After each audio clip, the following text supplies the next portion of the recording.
shit. 1, 2, 3, 4. Yeah. Peace, bless, love. Give thanks to that man above. You now rocking with Mr. Uncommon. Hey, yo, what's the word, y'all? Is he Finesse, the Fresh Prince himself? Hey, yo, you already know, the one and only Jay Confident. Remember, y'all, the seed of experience is within you, but don't forget to have that conversation with yourself. If not, have it with Zoe. Let's go!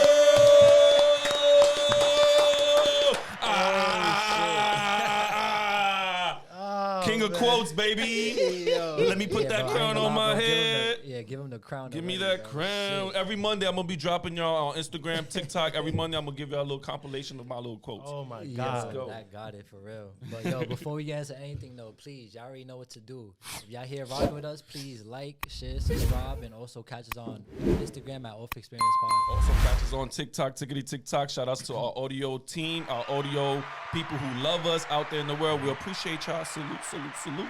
Thank you. Yeah. Okay. So it's fucking exciting. Start already, huh? Nah, yeah, it Shit. definitely was. All right, listen. So welcome, Off Xperience. You already know what we all about, exploring life's experiences and celebrating triumphs. All right. So with that, let's get into this episode.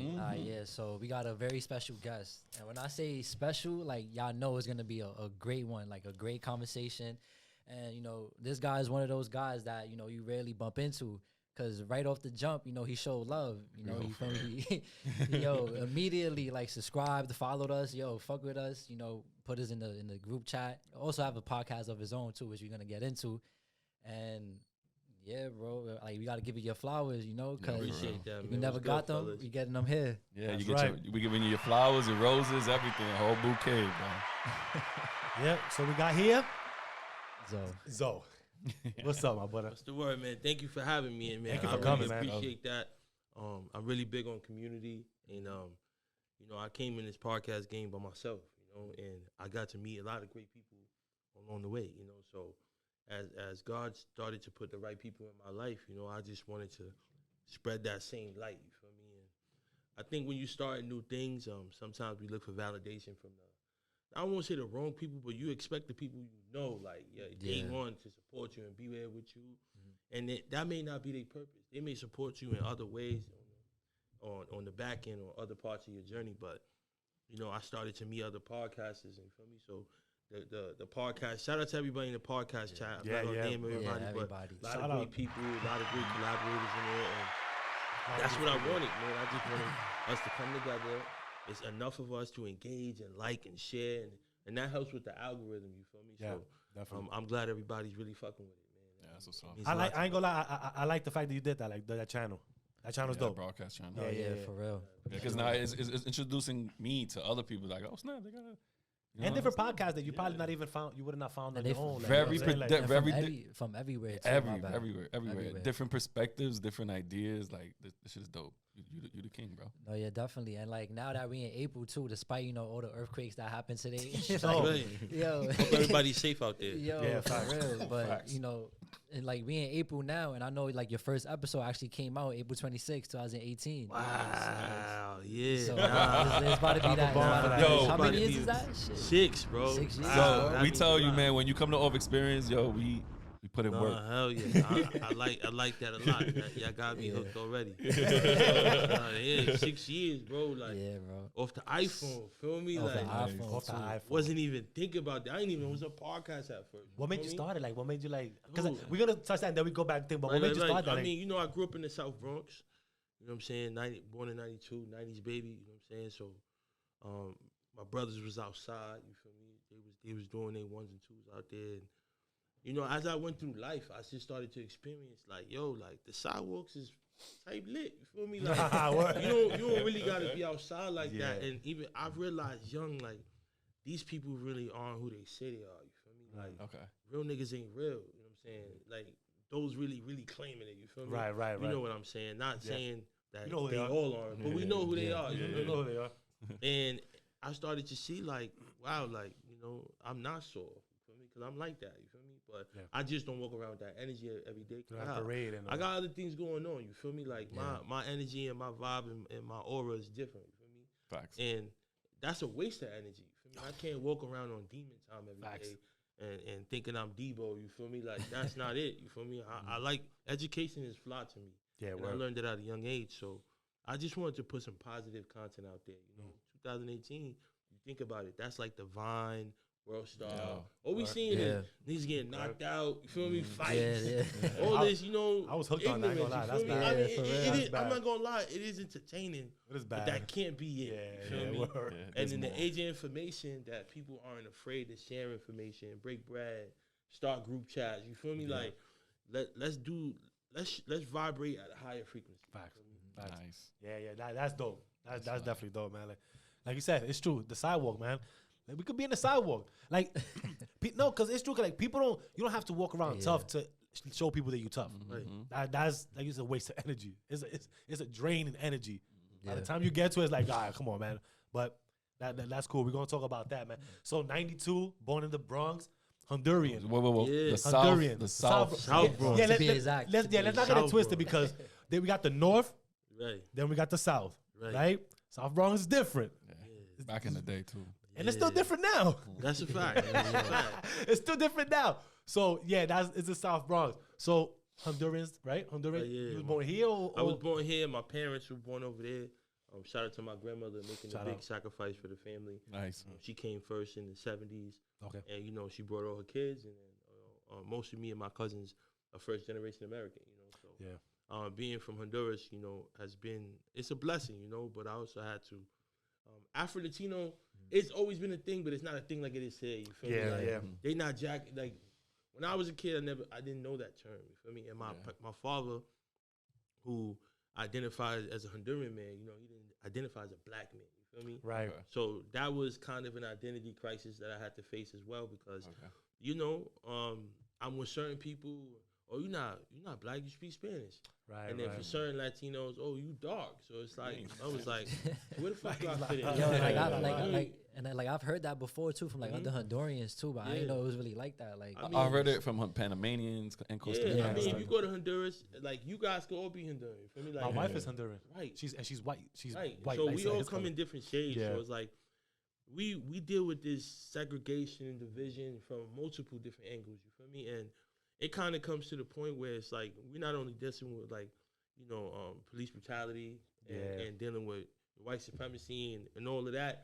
Now we got our own, you feel me? So it's like internal, it's the internal stuff. So that's why even on my platform I always say like it's more us than anybody. Facts. You feel me? Like your biggest hater and the person that's gonna bring you down the most is gonna look just like you. Facts. And that's the sad part about it. So that's why I'm just here to show love and show other ways to embrace one another. Nah, that's dope. It's true, man. It's unity, man. Like, cause it do be one of us that just bring the other person one down, man. Like, and we all the same coach, like you said, Afro Latino, and like. Just because we got different shades, what are we talking about? Like, we still speak the same language. We still put on our pants the same way this morning. Like, we still bleed the same color. Exactly. Right. Your country does black beans and one red beans. We all in the same struggle. So one call it frijoles. You call yours empanadas. I call mine pateles. You know what I'm saying? Like, patelitos. You know what I mean? Patelitos. But as long as we know though, like. What's the similarities there too? True. So no, that's a fact. It's a fact. No, that's true. But growing up, right? How many brothers and sisters you got? Oh, so this is a good question. So I grew up. It's 5 of us. Okay. When my pops died, it's 7 of us. Right. So, wait, hold on. My man dropped seeds before he left. Okay, what happened was right, pops. So what Pops did, he just didn't tell the story straight. Gotcha. Right? So what happened with Pops? Rest in peace, long live Big Zoe. R.I.P. Pops. R.I.P. So he had 2. So I grew up with 2 brothers, right? And I'm gonna say this publicly. When you call somebody a step anything, that's you just telling the world you don't fuck with that person. Right? Facts. So for me, step like I grew up with these 2. So the whole step brother thing was never a thing. That's why I never say it. So whenever I do see somebody really, really reinforce, like, oh, that's my step pop, or that's my stepmom, like, there's people that I grew up, I didn't know that was their step parent till we was older. That's a fact. That wasn't the vibe, you feel me? So now that we clear that up, Pops had 2 sons, right? But Pops had 2 sons with each woman, right? So it's like one gonna stay and one's gonna come with me, and the other woman you're gonna keep one, and then one's gonna come with me. You know what I mean? So I didn't know about the other two, right until he passed away. So one of them is alive. Shout out to bro. I gotta stop calling him Kevin number 2 because my other name is Kevin. Right? So, at first, it was like the phase of calling him New Brother, right? Yeah. Then it was like Kevin 2. Feel me? So he got a little nickname. So that's what we gotta go by. Thing 2. Yo, that's crazy how your pops really named them both. Yeah, Kevin, I mean like, both sets, right? They both got the same name. That's like, good. So That's crazy. funny. So he lives in. Wait, hold on, wait. You said both sets got both names like the same? Yeah, like Kevin Hernan, the other one Kevin Hernan. Like, I'm pretty sure. Yeah, I'm pretty sure. That's crazy. I'm pretty sure. The only thing that you can your tell pop, the your difference. pops go. Right. He's Yeah, a go. for real. He's a So go. then, I met one of them. He came out here in 2017, 18. He lives out in Texas now. He was living in Boston before, so I've seen him a few times. And the other dude actually died in the cartel. Okay. Yeah, so whatever he was doing in the cartel, he died at like 18. Wow. That was like years back. He was whatever he was doing with them. South American packed him countries, up. man. Yeah, like, Central American. Yeah, so yeah, so I got 4 brothers and a sister. Okay. Yeah, Right, she's the the other baby. bro I never met. Yeah, so I got a lot of grace and a lot of empathy for Gaynor because he came here and wanted to meet my pops and he didn't know he passed. So I was like, Wow. that's a shitty feeling for anybody. right. Yeah, Like, true. and he was like older than me, so it wasn't like obviously it wasn't something that happened because he's my brother. My other brother's age. You know what I mean? Okay. So this was before everything, before they was married, all that. Right. So Well, your it's not pops as out there. messy as it seems, but Well, it don't seem as if it that clean and nobody really like, you know what I mean? He kept it really tucked Right. in, like. Yeah, very tucked in. right. You know And what I mean? nobody knew anything until he passed. Like, well, Right. that man's secret. Nah, he was a shooter. he was outside for real. My man was shooting from the hip because nobody knew that shit was Right, coming, that's nigga. facts. Pew pew. What you talking about? son? You know what I'm saying? And even with like my mom, she's like, "Oh, I always had a feeling." Yeah, alright, nigga. Like you know what I'm saying? Like, Yeah, hell this. yeah, You know, right, like, but it is what it is. Yeah. You know, I mean, I would say there's always like this woman's intuition kind of Yeah, thing. yeah, So yeah. I give her credit for Yeah, that. and like Yeah. I wanted to ask you too because you had told us one time you was like that like even though we gotta have both parents in the house, you said that your father you had a more closer connection to your father, Yeah, and then with your mom emotionally she wasn't really Pops there. was my man's, bro. Like Pops was just emotionally available. Like Oh talk shit. to him, you could laugh with him. He gonna give you advice. He taught me my work ethic. Like It's crazy that you would think it would be the opposite, right? Yeah, yeah, it's especially. Mom Dukes was going through whatever she was going. I mean, it's crazy because she was like this. I won't say it was the cancer because she was like that before that. Okay. You know what I mean? So she actually beat it for the second time. Well, there you Okay. go. Shout out to Mom Dukes. Both moms. Definitely a Congrats. soldier. But when it comes to my dad always just that person to go to. You feel me? You could talk to him, and he worked really hard. You feel me? Like he put us on. When he got on, he put us on in Catholic school, invested in all of us, and he was just always the go-to guy. So I never really had to think twice about it. You feel me? Until he passed, right? And I told my aunt that I'm gonna stop saying things about the family because it's not that it comes off in a negative light. Like there's a lot of positive things with my family, but it's just so much bullshit. You feel me? I think a lot of And- Spanish families, man. And as you get older, you start to be like, damn, like, why are you like this? You feel me? But so I'm not going to repeat what she said, but that was a clear indication, like, damn, like, I never really had to worry about building my relationship with her because I was just leaning on my pops. So it wasn't until he passed that I had to realize, like, oh, I got to work on this relationship with her. You feel me? And I always wanted to be, every son wants to be a mommy's boy. You feel me? Yeah, So I had to accept that that wasn't my reality. And I put a lot of pressure on my older sister because she was like my mom in a sense, in some roles. Like my sister really went through the trenches with me. Right. Shout out to you, Jenny. I love you for that. Hey, you big go. up, Shout Karen. out, Big sis. up. Shout out. She always held me down. A lot of older sisters are like that. Like, Yeah. you know what I mean? They take care of the Right. when Nah, the mom she really definitely can't, stepped up. like, or doesn't. Nah, yeah. My sister always stepped up. Even when her first job when she was in high school, she was working at a supermarket, and she would always give a couple of dollars. Nice. Always look out. So we've always blessed each other in that way. You feel me? Yeah. And also stood tall next to each other. So Yeah, family, this yeah, shit forever. mom. Even to this day, it's a work in progress with her. You know what I'm saying? Yeah. But it's about accepting who she is. You feel me? And Okay. it's kind of tough when you see your mom be very like charismatic with other people. And feel how me? are you? And kind of cold or more aggressive when it comes to me. But she's softening up. You know, her love language is acts of service. So she'll definitely cook you a good meal, look out for you and all that. But sometimes when you really want to talk to her, like, it's like, you know what? she's not there. You know what's crazy? Like, and I think I'll chuck that up to, like, that's not what they were taught.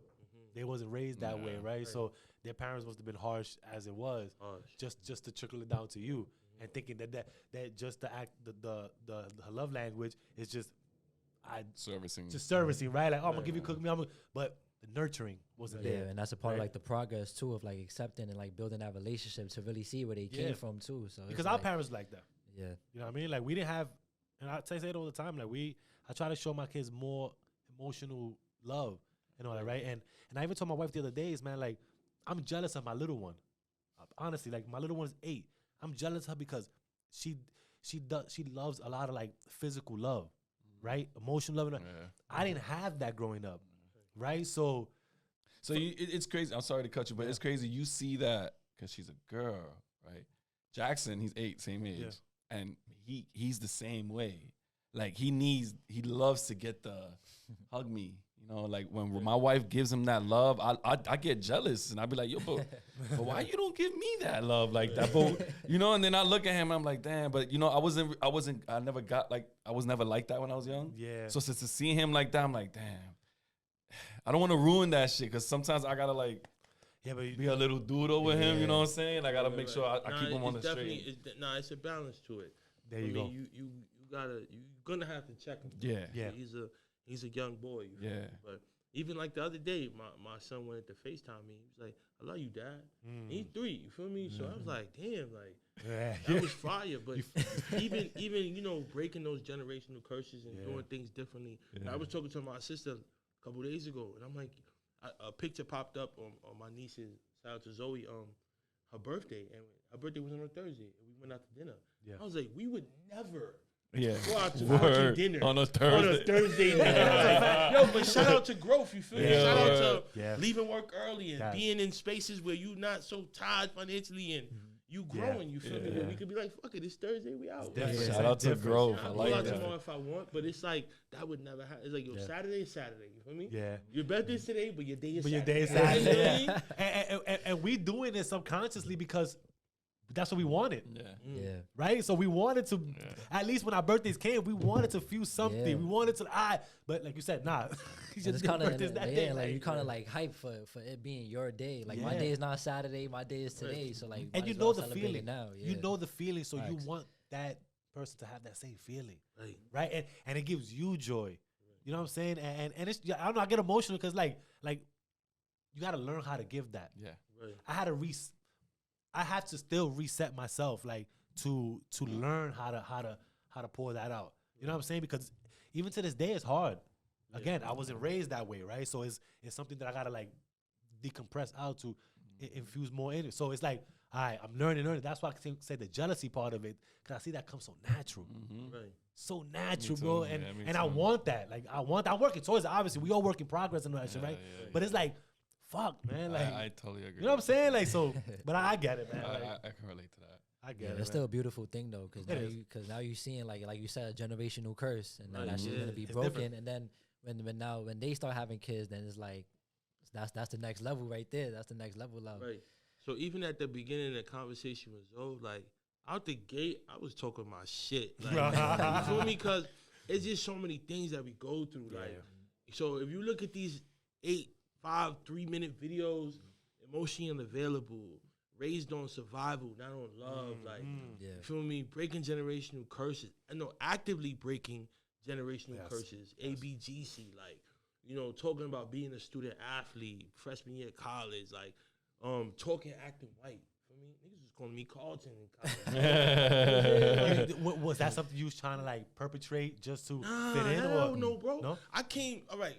So here's the thing, right? I went to boarding school. So I went to high school here. I went to O'Hallows. Like, shout out to all my guys at O'Hallows, right? Damn, I haven't heard that shit in years. Then I went, but I only went there 2 years, right? Yeah. Then in the midst of that, you know, my mentor, my coach, he was like, yo, you should go to boarding school, right? But at that time, there's a negative stigma being sent away, especially in high school. Definitely. I mean, so it's like if you went away at that time, you fucked up. I mean, Yeah, you this did is- something. This is late 90s, early 2000s. You feel me? Like You did something went something, wrong. yo. Especially if you're being shipped away at 16. Facts. But when he introduced me to that world and I got to see it, I'm like, yo, this look like Hogwarts. Like, this is Beverly. I still to this day call my high school Beverly Hills. Like, Where was got it? campus it and all that was shit, still right? like in New York or it was in Connecticut, oh, bro. Like, Connecticut. Oh. border Connecticut, Massachusetts. Like, past Hartford. Oh yeah, that's far. Oh, Golf yeah. course on campus. That was the campus all crazy, bro. Like, Cross. You name it, bro. well, But wait, we- well, once you got a little cross in the school, bro, it's over, yeah, it's bro. money there. You feel me? Then we talking about spring training in Florida, like different, bro. Just whole different world. So it's like I had to acclimate to that, right? Yeah.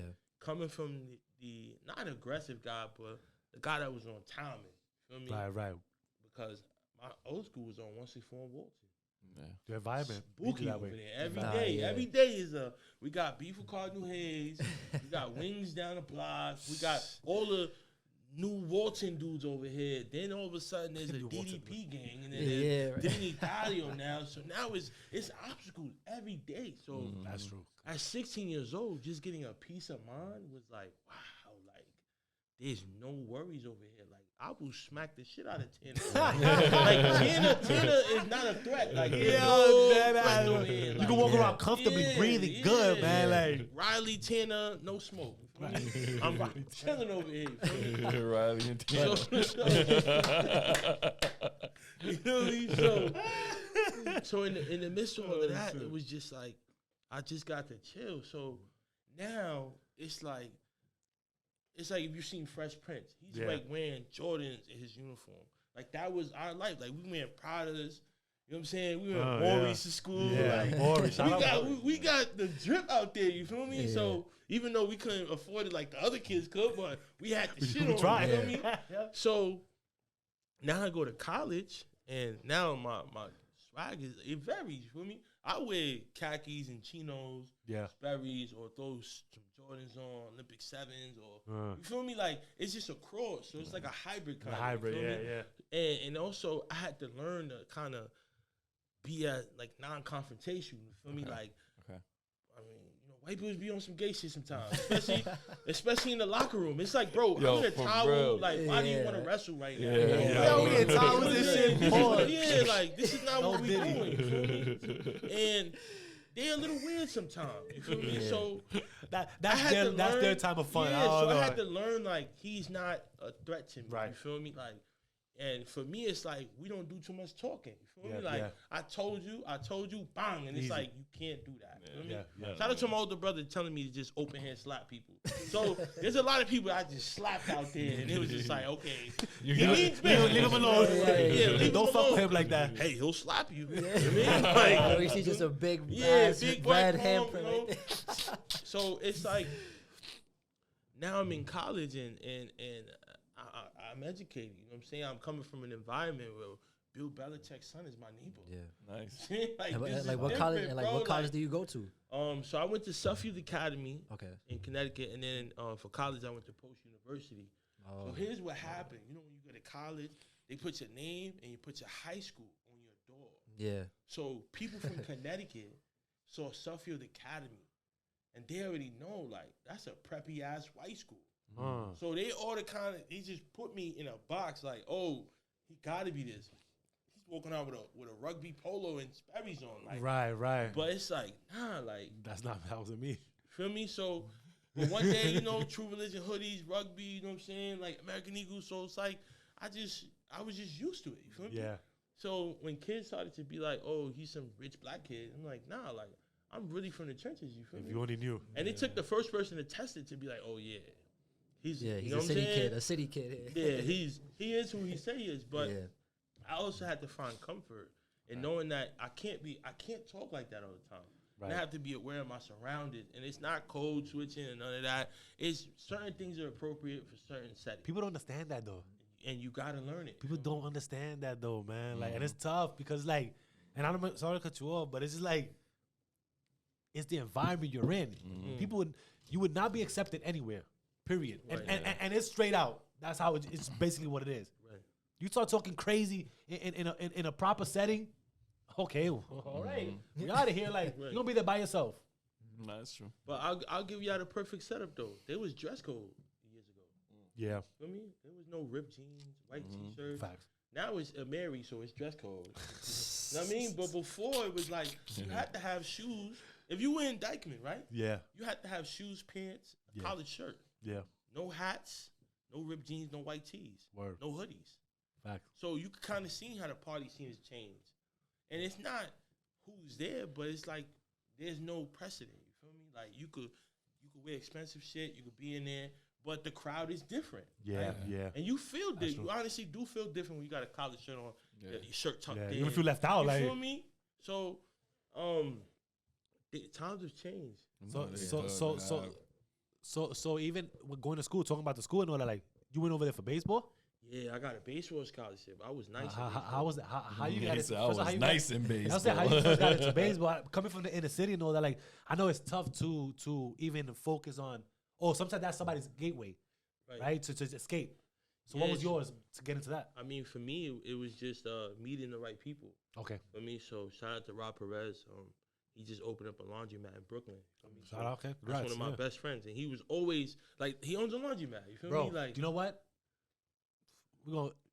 We gonna talk about that because I want to talk about laundry. So even from there, right? He's always been a visionary, always a guy 10 steps ahead, always thinking about how we could be better. So he was like, "Yo, bro, like to be honest, the competition is in Brooklyn, like not in the Bronx. Like that's where we got to be at." So from trusting his instincts, we went out to Brooklyn to play. Shout out to Bill Mitchell. We met him, and his day job, placing kids in boarding school. Okay. So it was honestly just destiny, bro. Like it was just God aligning us with the right people, and we took a liking to us, and he helped us, bro. So nice. He's sent over thousands of young boys to boarding school all over the country. So that was just a good time, bro. That's an angel for real, man. Baseball was beautiful, man. It kept me out the way. You feel me? And I took it really serious. I should have took it even more serious, but it was always I got things to do. I got a game tomorrow. I'm playing in Brooklyn now, so I can't be outside. I'm taking the train hour and a half. Like, I'm going to practice after school, hour and a half away. Like, so it was just a blessing for me. So, from training and getting better and just playing on bigger stages, and ended up playing in college. Ended up playing the pros in Austria, and it was just beautiful. Okay, baseball really showed me the world. How long you was playing pro for? 2 years, 2018, 2019. Nice. So while you was playing pro, you was doing your podcast and all that. Yeah, that's when I started. Right? I had the time. Baseball pays my bills now. Right. I'm in Austria, and this is the beautiful thing about being by yourself. Like being by yourself could go two ways. It could go dark, or you could be enlightened. And thank God I was enlightened. I like that. I was just like reading books, and I got into the stock market at the time. My man's gave me Rich Dad Poor Dad. I read the book The Alchemist. Yo, that book changes your life. So it's just like really like my eyes are opening to this new world, and I'm seeing the market and the trends, and because it's a 6-hour time difference. So the market is opening like I guess like 1 o'clock, 2 o'clock, something like that. So I'm in the market before I go to practice type shit. You feel me? So with all that coming to fruition, it just I just sat there and just put out my first video. And that was after reading The Alchemist. So that's why the first video is called Your Journey. So I was just talking about everybody's on their own journey. And our job is to try to find that purpose. You know what I mean? Because everybody serves a different purpose. And that's where it started. Nice. And like that's literally exactly what it talks about in the book, The Alchemist, too. That's a good ass book. Go get that book. Called The Alchemist, man.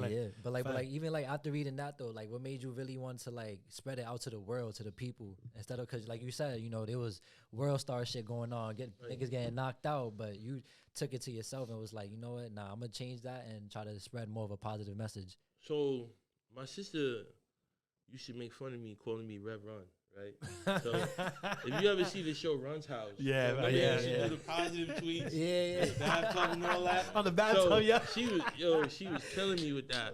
But it was the public response. Like maybe people weren't praising me publicly, but privately, the DMs, the text messages, the phone calls, like, yo, I don't even know how you know I was going through that. Like that's what was like, oh, we on to something. Like, because people go through it. Yeah, people are really fucking with the content. You feel me? And as I got more creative, COVID was really set it off. Like I think I had maybe less than 30 episodes before COVID. Okay. And I want to say at that time I was 2 years in, and I was like, let's say episode 24, right? Because I know my 30th episode is Bernard is the new Rockefeller.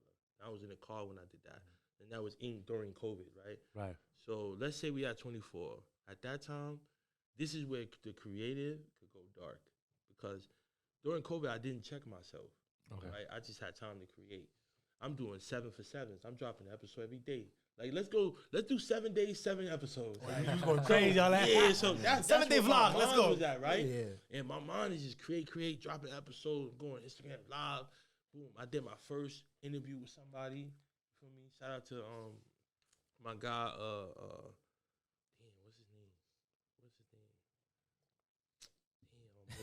It's been too many people, y'all. Bro. Yeah, it's been too many people. This guy is something. Listen, I was while I'm going his IG name. So I say on my tone, man. These stock options, getting to it, man. That's my guy. You feel me? He gave me my first shot. Rest in peace, 303 Saints. That was also one of my first interviews as well. And it was just, just moving. But then when my friends, I started to lose people. I lost a lot of people. Wow. Right? Why? From COVID? People, bro, like. No, you're talking about Like not death, that. like Death. Okay, yeah, gotcha. I went to 10 funerals last year. Wow. You know what I mean? Like, Whoa. 2023 was That's a crazy year. That's like, tough, yeah. and it's like, even when every time I look up, it's like, oh shit, RIP. Oh, damn, this person made a year. This person. So it's crazy. Like, even during this run, it's been dark. You feel me? If you would let that take over you. Right. So but going back to COVID is when my man's passed away in 2020. That summer was when it finally hit me. And I told my girl, like, yo, I think I'm depressed. Like, that's not even my personality, you feel me? But I feel like I just have no desire, no will to do things, you feel me? So that's when I went back to therapy. And when I'm going back to therapy is when I found, like, yo, like, you've been running for a while, you feel me? And that was my first time actually getting to sit and acknowledge my feelings, you feel me? Because when we in survival mode, like, it's go. Like, everything I told you I've done, when was I going to stop and acknowledge? And mind you, I lost my best friend at 17. Feel me? So I started losing friends young. Feel me? Right. Lost my pops 22. Like, all of these things are happening while I'm going. Feel me? Yeah. But I convinced myself that I couldn't afford to deal with that at the moment. And to be honest, I couldn't. Feel me? I got to make it. Like, look where I'm from. Like, got to keep going. You think you made the right choice? I mean, of course. And I would do it again. I had to do it. There you go. Yeah. I couldn't stay stuck in the bigger moments. message. But the beautiful thing is I got to a point where I could afford to take a time. I took a leave of absence from work. Shout out to my mentor once again. You can take a leave of absence, blah, blah, blah. You really got to give a reason. So, cool. I was doing Uber Eats, going to therapy every day and just chilling. Like, I'm doing Uber Eats, pulling over, hour session with my therapist and keeping it moving. Like, you know what I mean? I just needed time to myself. Yeah. I think you need that sometimes, decompress. Just running, you know what I'm saying? And real. doing all these things and it's working. I'm in Europe. I'm here. I'm living in Europe, blah, blah, blah. Like, so it's working. You feel me? But internally, once I hit the wall, I was like, yeah, it's time. But what was it when you had when you just sat down and had time to really think on your own? Because like you said, you was moving, going anywhere. Times that you was sat down, now boom, it hit you there. It was that depressed feeling that I never felt before. Yeah. And it was also, I knew it was time. Yeah. I knew it. Trust me, I made that decision at 13. So this ain't it, bro. You got to keep moving. Like, you ain't do nothing yet. Right. Because remind you, I got jumped up when I was 8 for the first time. He put a knife in my neck. I was with my 4-year-old little brother. For me, so what are we gonna do? I thought that was it. Then getting jumped really bad when I was 11. Yeah. I mean, then going to Ohio, dealing with all of that shit. So that's why I said boarding school saved my life, because it was peace. Like, I just got to play basketball, play baseball, be Zoe, be a kid like everybody else. Like, these kids aren't dealing with what I'm dealing with every day. You feel me? So I'm in an environment where I'm in Beverly Hills, like I call it, right? Safe, beautiful. There's beautiful girls there. You know, all my friends are from different countries. Like, I get to go to Bermuda on breaks, like pink sand and shit. You feel me? Like, so that's why even working with the youth, I'm like, yo, there's a whole world out there. Yeah, it's the exposure to that. There's exposure. I got an episode 6 is about exposure. Like, I'm just literally living and talking about it. And it's like, yo, like, there's a lot of fly shit that we could be doing out there. But can we chuck it up to you see that where we grew up from is it stops. Granted, a lot of gifted people come out of here, right? Oh, let me not even say that, right? Everybody. The best come from the Bronx. That's of course. You know what I'm saying? Like, but a child like you, before, like, you had to leave. Yes. To really open your mind up. Yeah. And get to where you really had to, where you was destined to go to. Right. Pretty much, right? Like, but even when you leaving, right? When you're leaving from here to say what your journey was, you were even getting criticized for you leaving here as well, right? Because like they were saying you were too good because you're going out to go play baseball type shit. Yeah, that's ignorance, man. That's ignorance. That's self-hate. That's you still 40 living at your mother house. Smoking blocky. Doing bad. Like, feel me? Like, I'm him, for me? And I'm here to uplift. You feel me? All that negativity shit. I let all that preaching stuff, or he come with this positive shit. That's what you would hear. Yo, here come the preacher. You feel me? Like, and it's like, bro, like, rather that. 45, still living here, bro. Like, my passport is tatted, bro. Like, Travis Barker. That's my passport name. You know what I mean? Like, and but that's where it comes from. So sometimes when people call you Hollywood, it's from admiration, and sometimes it's from a place of hate. You know what I mean? So you got to check that energy. So I be outside. You feel me? I be in the Bronx all the time. You feel me? Almost all my schools that we do Slice of Excellence is in the Bronx. Yeah. You feel me? So I'm everywhere. You feel me? But I can't be everywhere for too long though. You feel me? Yeah. Oh, you got things to do. You got just keeping yourself busy. That's all it is. I honestly, like, people got bigger purposes, man. Like, Facts. people got bigger purposes, man. And we let other people just try to bring that down because how they feel towards you, then we would really get nowhere at all. Your surrounding, like they say, you all your surroundings are. So if you want to please them, and it's crazy because you start looking at shit like, I'm pleasing you, but what have you done that I need to please you? Right. Like, please tell me, because if you can enlighten me on something that I'm gonna go, whoa, okay, damn, that's crazy. You got it. Then you got it. Yeah. But you're still here. Right. So what are we talking about now? My slogan lately, if you ain't helping, you hurting. Facts. You feel me? Like, most people is hurting. Like, most people that have the biggest opinion haven't donated to nothing. They have not put in no, and it's crazy because there's certain people I don't do community work with because we not at Made in Mexico, bro. Like, we not shouting out how much money we spent. It's community work. It's community work. Facts. Feel me? Like, that's tacky, classless. Facts. And we're not gonna sit here and say, "Oh yeah, we just spent." And mind you, I don't even. If I say this situation, I did more haircuts than you did, bro. Yeah. Like, we did 80 kids. You did 8. Feel me? Like, and you're talking greasy. When I didn't mention a price. Yeah, facts. We're not here for that. It wasn't. That wasn't meant for that. This isn't bottle wars, right? This is, giving kids and giving parents. I had moms crying like, "Yo, like, it was either get him a cup, buy him the shirt." Like, and he came to school and got a haircut today. And you don't know what this means to me. And this was just an idea. And shout out to Latier Construction where I used to work. They funded it. And I got all my barber homies together, and I had to convince them, like, my nigga, like, this ain't La Marina haircuts. Like, this is for the kids for graduation. Like, do it for the good purpose. Prom and for graduation, like, and then when he got there, he asked, shout out to him. He locked up right now, free him, but he was like, "Oh, like, this is community work, and this is for the kids, like, cause the kids were so excited to see him, they were so happy, and it was like, but he was trying to charge me an arm and a leg, and I was like, yo, bro, this is the budget, bro. Feel me? Like, work with me here, man. Work with me, bro. It's a bigger purpose. Feel me? And it's like, and it's Tuesday. It's not like a prime time day. Like, right. I'm not knocking nobody. I feel you. You're right, though. But it's Tuesday morning, bro. Yeah. 9 a.m. Like, what are we doing for real? Like, feel me? The dude's really getting it. They come Thursday night. That's true. Right when you're trying to go home. You feel me? Like, I'm not inconveniencing you. And it's a little bit of brag. You feel me? And I want to say, it was 180 a guy. Okay. Feel me? That's and good. It was, so it wasn't That's bad. a boost, You bro. feel me? That's a boost. I want to say, 160. It was 160. That's a guy. boost. But you know what's even that, like, just having the fucking heart, man, like just give me that, man. To even put that together. Even, you know what I'm saying?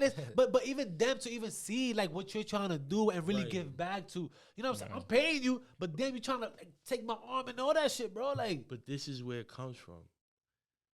It comes from, well, nobody helped me. Selfishness. And that's what we got to get away from. that's Like, the change that has to come. That's the change that's coming. It's coming though. Yeah, facts. Yeah, But facts. that's the, well, nobody helped me, so why I'm helping. It's like that don't help the culture. It don't. Yeah, it doesn't. A lot of our culture thinks like that.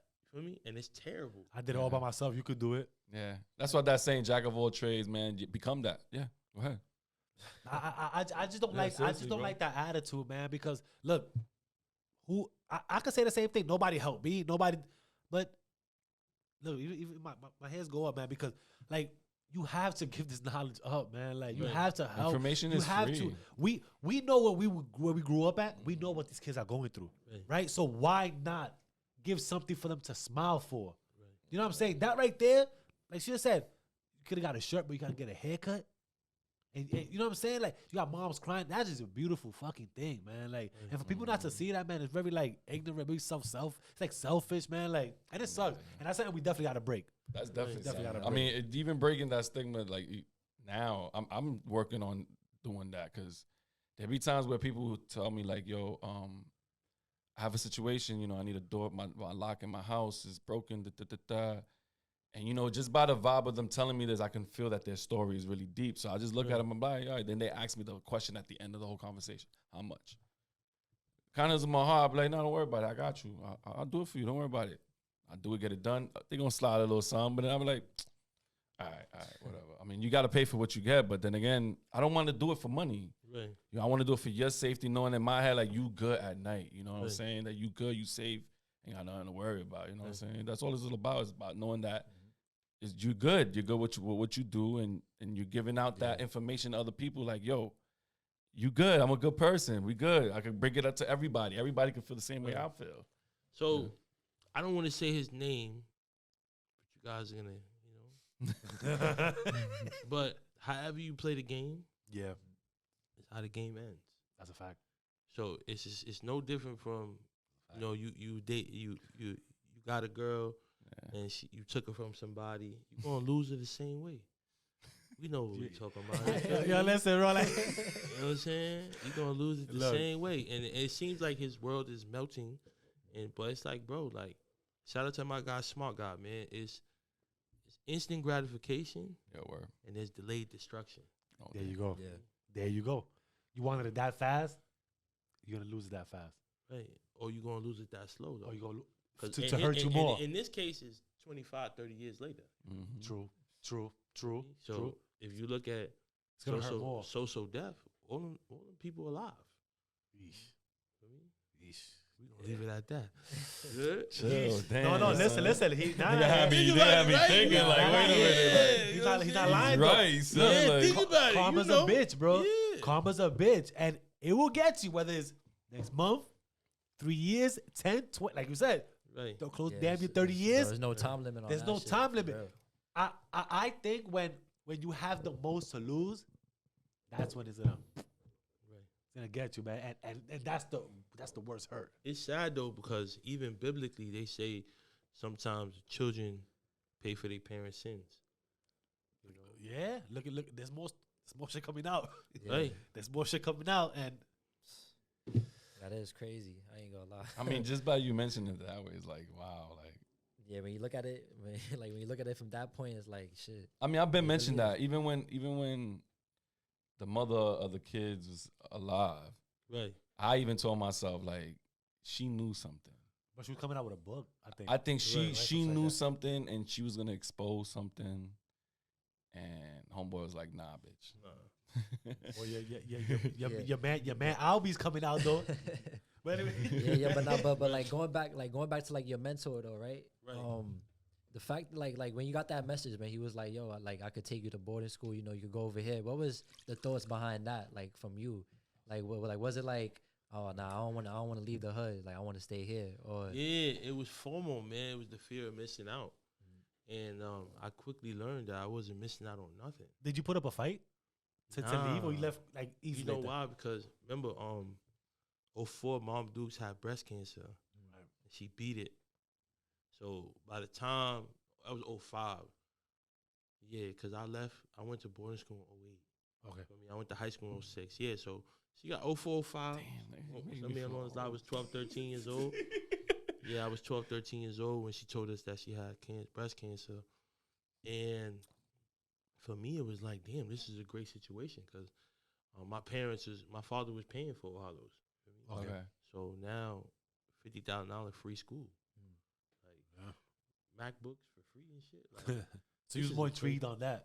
Yeah, I was like, nah, this is it. Like, I got accepted to 11 schools, you know, and this is where, you know, I tell kids, like, and mind you, I was only a sophomore, but I was in every semester in O'Hallows. I had second honors. I could have did more, but, you know, I was good money. I was good with the 88.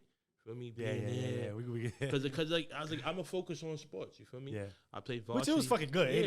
Yeah. I mean, great. I played varsity my sophomore year. Offensive player of the year. Hit 670. Like, it was wilding. Like, you know what I'm saying? Yeah. So with the character, showing up, being responsible, you know, the people in your corner gonna take a liking to you. That's why you wanted to help us. You feel me? So it was more fear missing out, but then I realized within my first visit back home, like, nothing changed. You feel me? Okay. Like, so that's why I always thank God because I got out the hood early. I mean, more earlier than most. You feel me? Okay. A lot of people go to college and struggle because now you're up there in Syracuse or you're in Binghamton, whatever, predominantly white institutions and places, and you don't know how to be yourself. So boarding school was a great place to kind of figure it out at a younger age. You know what I'm saying? And just go there. And it was tough, you know what I'm saying? Because the rules is crazy, man. God bless my father. He told me, it's crazy. When he went there for the first time, mind you, I got accepted the day that I was supposed to go to my interview. Shout out to Pee Wee, man. He lived not far from here. My dad forgot. I called Pee Wee 4 a.m. He took me. Shout out Pee Wee. Shout out to Pee Wee, man. My heart, man. Thank God it was Martin Luther King Day. He was off, and he took me up there. So my dad didn't see it until he dropped me off. And then him just walking around campus, seeing it, he's like, yo, son, you did it. Like, this is different. Like, me, I never seen nothing like this in my life. But guess what? That was a proud moment for him. He was like, yo, you see this? He's pointing to his hand. He's touching the palm of his hand. He's like, you're going to have to work 3 times as hard, son. And that was bars. Like, that's all I needed to hear. Yeah. So that's why I never got in trouble. Because another thing he said, he's like, I don't have money to fix your mistakes. Oh. You know? So let me ask you something. Your pops is the one who pushed you towards the baseball? What pushed me towards the baseball was I needed to get out of my house from my mom. Oh, okay. My mom was just doing too much on the weekends. And your pops was supporting you all the way through? All the way through. Like, he just gave me all the resources. Then, you know, I had a great village. You feel me? Nice. That's why I latched on to Coach Miguel and Mr. Pimentel, my 7th grade teacher, who was my confirmation sponsor, Coach Bill, Coach Brissett, Coach Mike. You feel me? It's cool that you remember all these names. All of these people, bro. And that's a blessing, man. And those is important. You got to notice, yeah. though, I'm not mentioning none of my college coaches. None of them niggas, bro. Them niggas was the devil. Devil in the flesh. You got them niggas. I got them niggas, bro. So you see how he said, and it makes so much sense that your pops told you, you're going to have to work 3 times hard. Listen, certain people want us to be charity cases. Yes. And you know, I got a father and a mother, motherfucker. Facts, your word, yeah. You know what I mean? Like, I come from a 2-parent home. Like, you see the Bronx and you want to think projects and broken and like, I'm just here trying to, I got a little bit of a head start. Yeah, I'm trying to change my life here. I'm trying to change my life, my nigga. And you here trying to break me. Yep. Feel me? But, you know, that's the way God wanted it, bro, because I wasn't paying attention. Okay. And God needed me to see life for what it was, because I didn't know that my senior year I was going to lose my dad. Feel me? I was just thinking about the league. Feel me?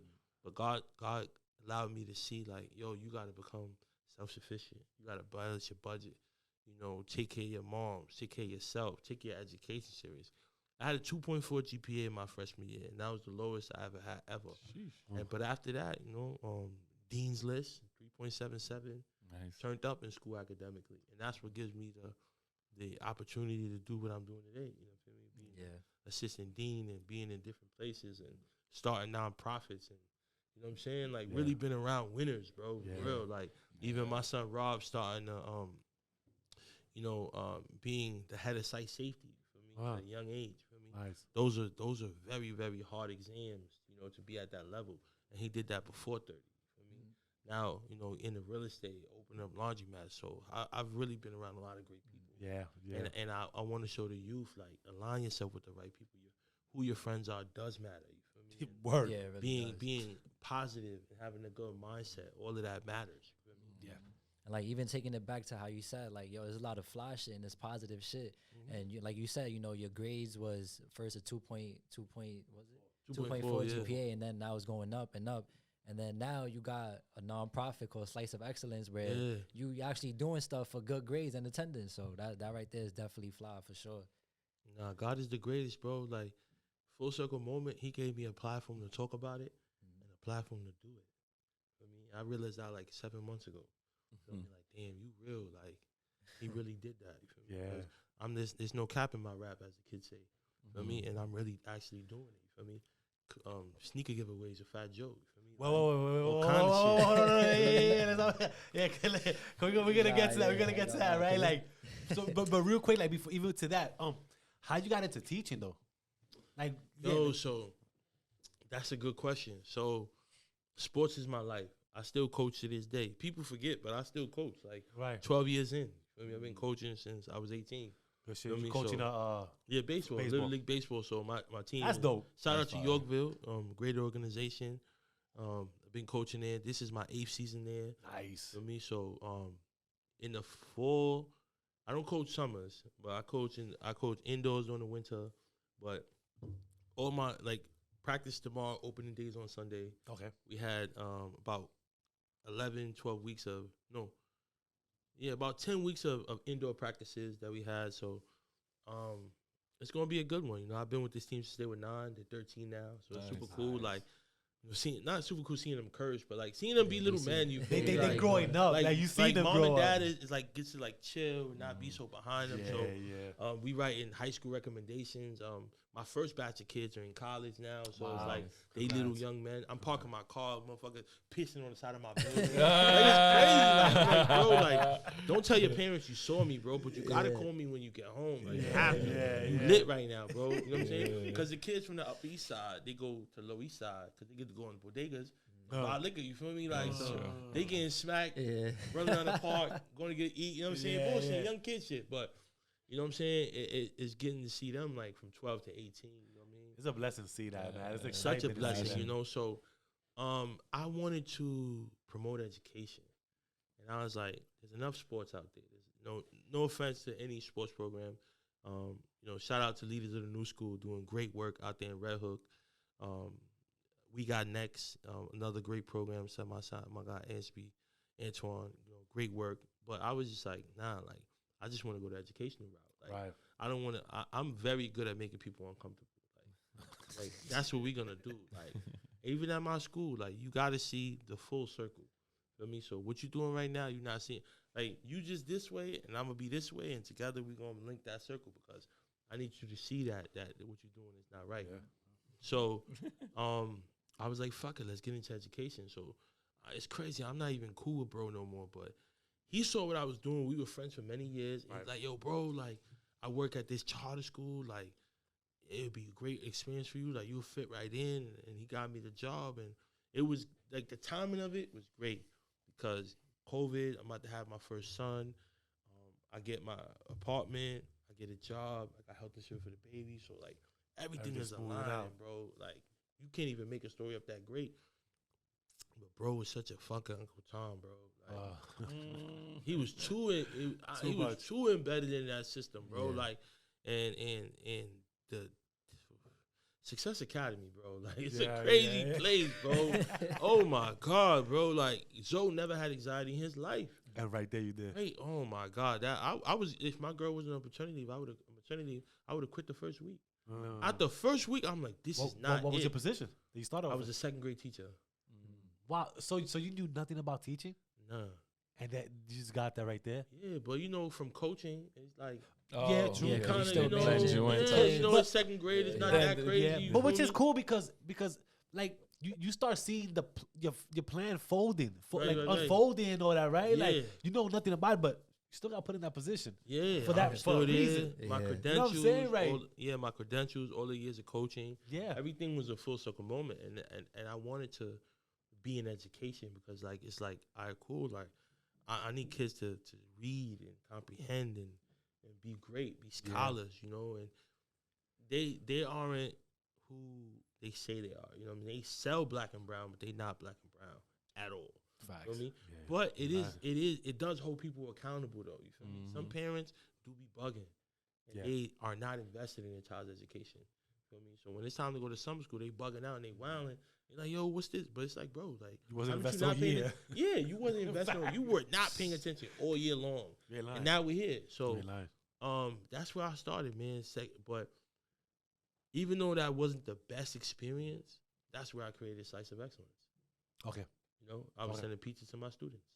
Yeah, You know what I'm as a saying? reward. I see that as a reward, right? as a for- reward because they Yeah, see that so- and they're like, oh shit, what if I, Yeah, if I get so- more good so grades? More Pay pizza attention parties. to the test. You know, the test may not look how you want it to look. It's never gonna be that, but don't miss the signs because God's gonna give you the nudge. So he had to put me in an uncomfortable place. So you could actually get but comfortable through- for the next level. Yeah, but through that, I created one of my greatest ideas. Facts. There you go. Yeah, Yeah. slice of So excellence. I so like that. so yeah. So even getting before that, like I was gonna ask about divine misdirection or that. So obviously you now you see like Yeah. I would try to go this way and I ended up Nah, this way. God is he's always been present. And as I've gotten older and as I've been able to cultivate a relationship with him, you know, rejection is God's protection. Feel me? So sometimes when you go in the wrong way and it just doesn't work out, like there was lessons along that journey, but it was like that's not the way. That's not the way. Yeah. I have more for you. For me, so for me, it's like I could see that conversation with Zoe is working. For me, I Yeah. could see it impacting lives.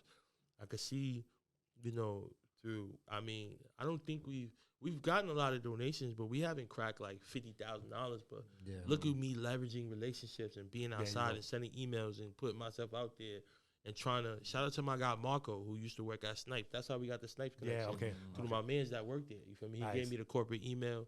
And, you Oh, know, wow. that's how Yeah. that relationship began. Shout out to Taylor Rodriguez, who's a dear friend of mine, you know, who is the community impact manager. So Really? everything she does is community-based work through Snipes. Okay. And, you That's know, dope. And she's an avid fan of Slice of Excellence, you know. So Nice. That's dope. Nah, so okay, so now Jeez, dude. yeah, no. Listen, no, because honestly, when people got to realize, right, that when you put yourself in this path, at the beginning, obviously it's gonna seem overwhelming. right. It's gonna weigh heavy on you. But then when doors starts opening up and all that shit, you start getting relationships like that, and then you start seeing, okay, cool. This is what was this for. This is what was this. Right. Your plan that you have from the beginning, it will execute itself. Right. Just patience on it. And that's what you did. You started doing your thing and it just took you in different directions. And boom, the first, oh shit, let me get this idea. You do second grade teacher. You had to go through that to create something else, Right. right? That helped you open up these doors for Snipes, collaboration, or all that, right? So even with that, now let's talk about the collaboration. It says Fat Joe, right? You did a collab there. Yeah. How was that? I ran into Fat Joe in the street. So I was at La Casadela right by my house on Lower East Side, great Puerto Rican restaurant. Great people over there, great food. And What street I'm is that on? just that's on 5th and C. Okay. Oh, and C and B. Because I work on 4th. I work in Mount Sinai. Oh, fire. Beth Israel. Okay, yeah. There's a Chipotle right there. and all that. Yeah. That's right. Yeah, I live on 7th, so Oh, okay, I'm okay, down okay. there. Yeah. So you know, I'm walking the dog, orange Rolls Royce. Like, gleaming. I'm like, nah, that's somebody somebody. there. Yeah, I You gotta know be what I mean? somebody. Shit, I went back upstairs, put on a Slice of Excellence shirt, came back down, put the dog upstairs, and shout Or out, orchestrated. yeah. So shout out to Rich the Player, man. Shout out to my guy Rich. You know, he's Fat Joe's business manager. Okay. He was there. And Fat Joe was on the phone, and you know, I approached Rich first, and I gave him the pitch, like, you know, this is what I do. I had already done something with Up NYC. Okay. Because they have Up NYC Masterclass.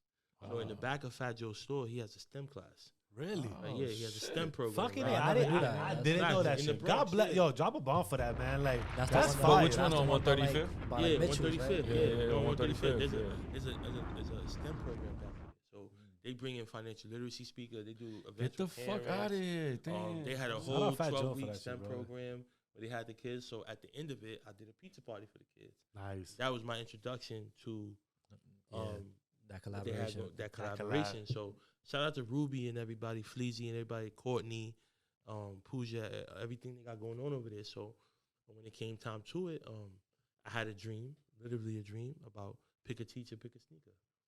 Okay. Where, a student nominates their favorite teacher and they go sneaker shopping together. Nice. Right? And I told him about it. He went crazy about it. Like the same animation. Like, Yeah. crazy, like, I would love to see that in person, bro. 'Cause I can see it right now. It was Like, super dope. And I even told him a quote and he wrote it down. Like, I was like, and I was like, yo, the hustle is so separately. He's like, the hustle is so separately. I heard that. Like, he wrote it down. Like, I'm like, he's like, yeah, like, we're going to make that happen. And mind you, that was July. In November, I got the call. Like, yo, what was that event? Send an email. And I had already written it down. So I sent him the email, and that was our first event, you know what I'm saying, with a school that's in the area. And we've done it a couple times, you know. Shout out to everything, you know, Air Max Day. Nice. You know, just the greatest thing, bro. Like, Nice. even with Snipes, I know it's always a conflict of interest, but I don't care, man. It's for the kids. I'll be honest. That's how they treat it. Nah, fuck that, man. Because that conflict, honestly, if it's for the better benefit of it, like, man. conflict. Listen, conflict of interest is fucked up when you use it as a fucked up tool. No, yeah, for real. You know what I'm 'Cause saying? I Like, was just about to say that. I was like, cause when we was in school, we ain't never had nothing like that Nothing before. like So that. it's like Never. you were trying to change something. Now it's conflict of interest. now I'm gonna use all my connections, Oh, and we- if it takes that, it takes that. Yeah, all we had was Scholastic book fairs. That's it. Right, that's it. Posters. You gotta And, go. and you have to pay for that shit. You gotta go outside and go bro. sell They- chocolates, bro, to get Bake your fucking sales. piss. Were they giving out vouchers for that? No. Right? Nah, right? Nah, it wasn't. Bake sales and shit. You gotta bring $5 just to buy a That cookie. was crazy. But you know, My daughter be, I'm sorry, my daughter be asking, okay, you give me like $10. They're gonna give like, each piece like fucking like $4. $5. Bro, I'm like, yo, what are we selling here? Like, you know Starbucks. what I'm saying? But yeah, but that's dope, man. Like, that's God's fucking blessings, man. Like, Literally though. But like even to have more celebrities there too, because I seen you had Dave East, A Boogie, Yeah, all that of them was there. super And as a cool. kid, so yeah. now, right. now Like- me working out of school, I don't have to jump through as many hurdles. So what happened the first couple years is that I will call the three of y'all. Say y'all all worked at 3 schools. I would call y'all like, yo, ain't you at such and such? Yo, tell your principal I need 40 kids to come to Snipes tomorrow, right? And you would cold talk to your principal, and y'all would make that happen. So I was just, once again, leveraging these relationships, talking to this person, talking to that person. Hopefully you in good standing at your school. Yeah. So that way we could do the events at your school and have y'all come through. So that event was Black Friday 2022. And that was in the first 2 years of Slice, a year and a half of Slice Excellence. Oh. And they had A Boogie there, Dave East, and A Boogie bought everybody some. Every kid got a Snipes. They do this $100 gift card thing, so kids got a $100 gift card, and A Boogie bought them some. Dave East bought them some. So it was just a super cool experience. And then at that point, I was just connecting the dots, like because Snipes was expanding, right? So Snipes did Southern Boulevard, right? I hit up my mans that was a principal at Southern Boulevard. Then they did Harlem. I hit my mans over there. Yo, so And it's I good was that you're a just D like, because you have all these other yeah, people in all the these schools. little connections. People I went to school with, people I met in church, people here, Yeah, people there. yeah. And like, just like, where y'all doing the opening? I bet. Like, I'm going to reach out to that person there. And then, so it worked out. It was beneficial to everybody because they didn't have to work that hard to get kids there because I was getting the kids there. You know what I mean? And I was just hitting up people like, Just be there. an incredible experience. You feel me? Just pull up, bring 40 kids, bring 50 kids. But this was like less than 48 hours. Wow. Like, Wow. The turnout was crazy. yeah, because honestly, a lot of schools are dropping the ball. Yeah. Communication sucks. Administration sucks. Like, people in the front office don't want to answer phone. That's not my job. Hanging up, not answering email. Yeah. So, are we always going to blame the kids? No. If we not getting it together? That's why, I'm not always going to go that hard on the kids because They are like if I don't tell you, then how do you know, right? Even with this, right? Super sensitive topic with the NCAA clearinghouse and everything, where we have high school sports, PSAL, right? And we supposed to tell the kids about registering for the NCAA, right? Yeah. The dude at my school was telling them like, yo, like, well, these kids don't qualify, so why are we gonna waste the time? But I'm like, that's crazy. And I'm like, bro, like, that's foul, bro. Like, because I can't withhold information from you. Feel me? You put that label on them. Right. And this dude is the athletic director. I'm like, nah, that's foul, bro, because... How do you sleep at night? Because that could have changed the trajectory. You know, you don't know if I tell you, like, yo, you're supposed to have your grades ready for NCAA clearinghouse. And that could have been the spark, like, I need to get on point, because if I want to go to a Division I and Division II school and get some scholarship money, I need to clear this NCAA clearinghouse. And I need to register now as a freshman or sophomore. That way when coaches look me up, I have a profile, I got things going on, I got some motion. But not saying that it's more paperwork. So because there's more paperwork, you feel like they setting these kids up for failure, pretty much? If so? Just by simply not telling them. Right, you know what I'm saying? Like, and that right there of alone course, is of fucked course, up. because now you got to go to JUCO. Nothing against it, but you didn't have another choice. Because they didn't take the proper steps for you to be ready for that Division I, Division II coach to approach you, right? Division III, there's no scholarship money, so you don't really need the clearinghouse. But when it comes to Division I and II, all these big-time schools that you're seeing on TV, you got to clear NCAA clearinghouse. Wow. So, and then you would have been ready for that. But now senior year is too late, right? Now you got to go where they take you. But once you get into a JUCO, you can transfer. But then there's going to be other issues. Well, a longer process now, right? Like, just for a lack of information, not from one itself, but for somebody that should have shared that information with you. And I never knew that too. And I played basketball throughout high school. I didn't know that. I never even heard of that shit before, honestly, till now. So now you're just saying crazy. it. And like it's like, you know, when you're playing ball, but you see like different like JUCO coaches in the crowd and shit. So it's like, maybe like these dudes probably pick me up, but I wish I knew that though back then. They dropped the ball on holding that info from you. Nah, for real. But like I see like the difference though from like Catholic school to like public school, because I ain't stayed too long in Catholic school. I went to public school like my last 2 years. So you definitely see the difference too, because they more on top of you in Catholic school. Like, yo, you gotta do this, you gotta do that. But once you go to public school, it's like because whatever, it's more, you just play sports, like whatever. Like and it's more structured in a Catholic school. They feel like it's more organized within themselves. Now imagine boarding school is a whole building of college access, college resources. Like there's a whole people getting paid handsomely to do this. Where now, and mind you, right? And great learning this as a dean. If you in a public school, right, and your school receives free lunch, everybody gets a voucher. So the NCAA $70 fee is waived. So all you gotta do is sign up. And because of where you go to school in your district, it's free. But they don't know that. So I didn't know that. I didn't know either. I'm over here making lunch 3 days ago. Like literally. Really? Wow. I'm making lunch every day for my son, so I don't have to, you don't have to put money in his pocket, so you have to pay for lunch. Right. Nah, your son pays for lunch? He has to pay for lunch. Really? Bro. Yeah. Nah, my son just gets lunch because she don't like school lunch. But like that's crazy. Elementary school gets you gotta pay for lunch. Elementary school. That's wild. Yeah, they give us a voucher at the beginning of every year. Like, yo, this is the amount. But it's free though for them. No, it's not. Yeah, I would if I don't give my son lunch, they will give me back a voucher in his book bag. I have to pay it up. Wow. Yeah. Wow, y'all fucking up for real. That's the board of ed. Yo.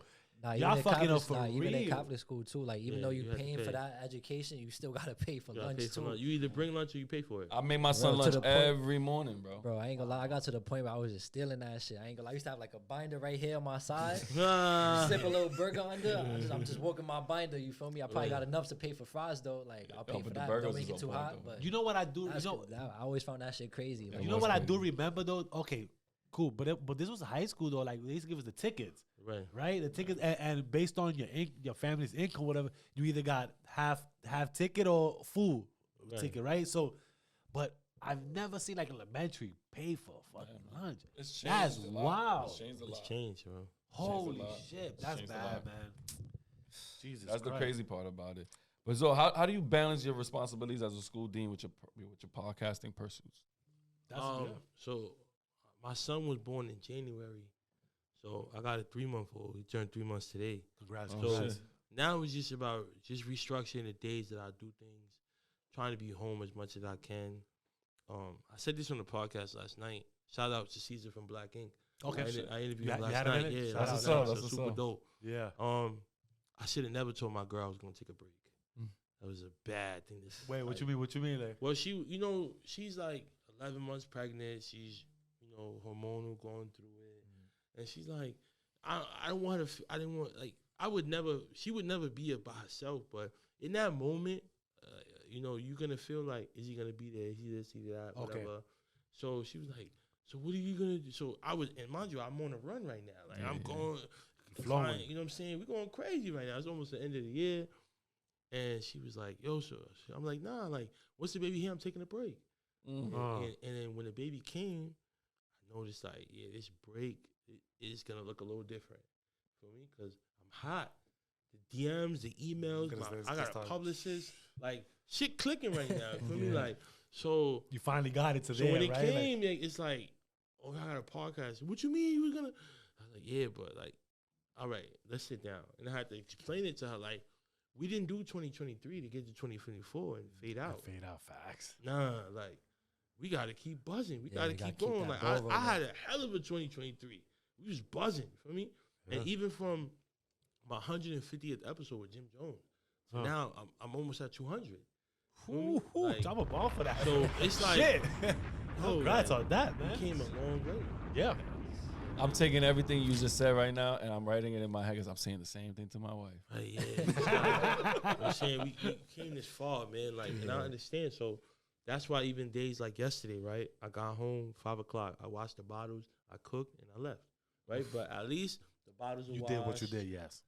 You're not stressed over dinner. It's there. I ordered food on my way here from home. So like, Yeah. just trying to alleviate the stress a little bit. yeah, You feel me? Because if Yeah, you're you're not doing shit, trust me, that way, No, yeah, that that's way is different. coming on you, boy. Yeah, That- that's different. That's different. You know what I mean? that shit is definitely coming on you, man. They gonna make you feel that shit. Yeah, For Like, sure. you more worried about your fucking podcast. Yeah. You know? And slice of excellence too. You feel me? So And it's you just, got other, and it's like you said, sorry, but it's not only the podcast, it's other yeah, other so ventures and all that. it's just, I mean, slice of excellence happens more during the day.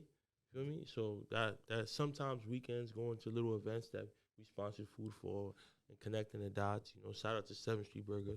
We do a lot of Shout out 7th Street. Y'all already know about Off Xperience, y'all.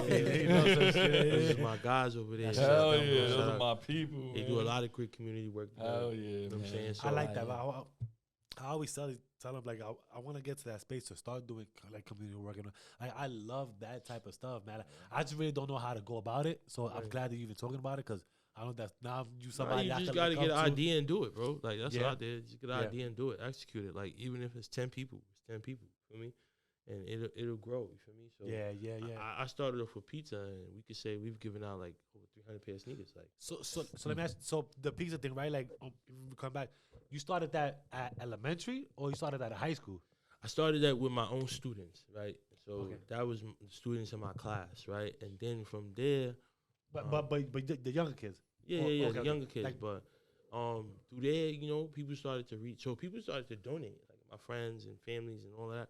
So I was just using that money to throw pizza parties. Okay. Right? But remember, at first it was COVID, so you getting pizza to your house, right? So I'm calling you, hey, your kid did great in X, Y, and Z. Is it okay if I send pizza to your home? Yo, that's so But you- different. what, That's fire. Yeah. Yeah, so like, different. like you sent like a whole pie. Fact, Domino's. Nice. Nice. Yeah, That's so fire. one lady was like, "Yo, I got 5 kids." I'm like, "All right, cool. So we're gonna send this much." And I know the pizza math like clockwork. You feel me? Yeah, I know how that works. But think about it. The 2 medium topping pizzas. You feel me? $6.99. $6.99, facts. So it's not bad. You feel me? So Yeah. you could feed a couple people. You feel me? Like even we did a pizza party, 120 kids, and it's $175. So it's really not that crazy. You feel me? And it's just a scheduling thing and getting right with the schools and getting the funding. But now it's just running itself. And people see the social proof of the work that we're doing. If you fucking just said the numbers, sorry, I think $6.90. no. It's still not. But just like you said, 150 people, 150, right? Yeah. 150 people at 150. I'm just looking at like we could spend that just walking down the fucking block. Right, yeah. Because if you Why don't you think do about it, something good right, with it, like, it's that's eight, crazy. I'm looking at it like, wow. It's 8 slices. We gotta do so that shit, man. however many people you want to just times it by 2. Yeah, At least yeah. everybody get 2 slices, whatever, and then you divide that by 8. I mean, so that's gonna tell you how many That's pies fire. you're gonna. That's fire. Saying. So yeah, so I already know like if it's like 40 people, like all of that is like. Yeah, do you 40 mind if we take people. a page out of that book, bro? Like, out of Yeah, that book, for and sure. do the Yeah, because pizza- I like no, that. I ain't gonna idea. lie, I bro. really No, do. because the pizza part, I'm not gonna lie, bro. I love that shit. Like, I'm trying to think now, like, how would we be able to contribute that to the that's people? what that's you what know? I'm just like, thinking right now. Like, damn, you said start, just get an idea, but I'm like, I don't want to think, but I'm gonna actually he in the That pod like, sounds yo, fire. No, just I do would it, love bro. to take a Just book do out it. of that because like, shit, we could actually do that fast and just go Yeah. somewhere and be like, you know, we just want to do give backs and all that, right? I got one better for you, right? Right. Let's talk about it. Let's go. I like this. This is let me know how this sounds, right? And we're not gonna say no names. Oh yeah, perfect. Right, everything is clicking. It's meant to be. Right, so I've been trying to work with this guy for years, and he's never really, given me the time of day. We've met in person, try to work with bro, but it hasn't really happened, right? But he knows my concept. We've met in person. We've spoken about it. Yeah. And a win is a win, but when he posted this, man, people started tagging me and calling me and I'm just like, yo, like, I mean, I guess a win is a win. It is what it is. Somehow, Right. somewhere. Yeah, right. But listen to this. I want to announce that we are partnering with Golden Corral to provide perfect attendance certificates and honor roll certificates to families to come out and eat. We're gonna leave that there. Yeah. What we talking about, bro? Like, it's the same shit. Like, bro. There's no, yo, bro. The language is the same. It's the same The shit. same Different thing. restaurant. Yeah. Different. It's the same concept. It's the And same what's the concept. yeah, like what's that saying too? Imitation is the the greatest best form form of of flattery. flattery. Yeah. So, Yes. people were like, yo, we're gonna do this. I'm like, nah. I just reached out to Golden Corral. They're like, yo, you in on this? I said, yeah. That's it. As long as I'm in That's and the it, kids yeah. is good. But that was whack though. You feel me? Yeah, I feel So, you. so there are a lot of dinosaurs in these industries, for me, that don't want to collaborate with the young bloods. You feel me? The young kids. That's corny, Young bro. gunners Your doing man gave me the stuff, but it's like, bro, idea. He gave me the can't make it up, idea, bro. Y'all Stop been- playing, bro, man. I got celebrities coming to the school all the time. Pay for me, homage.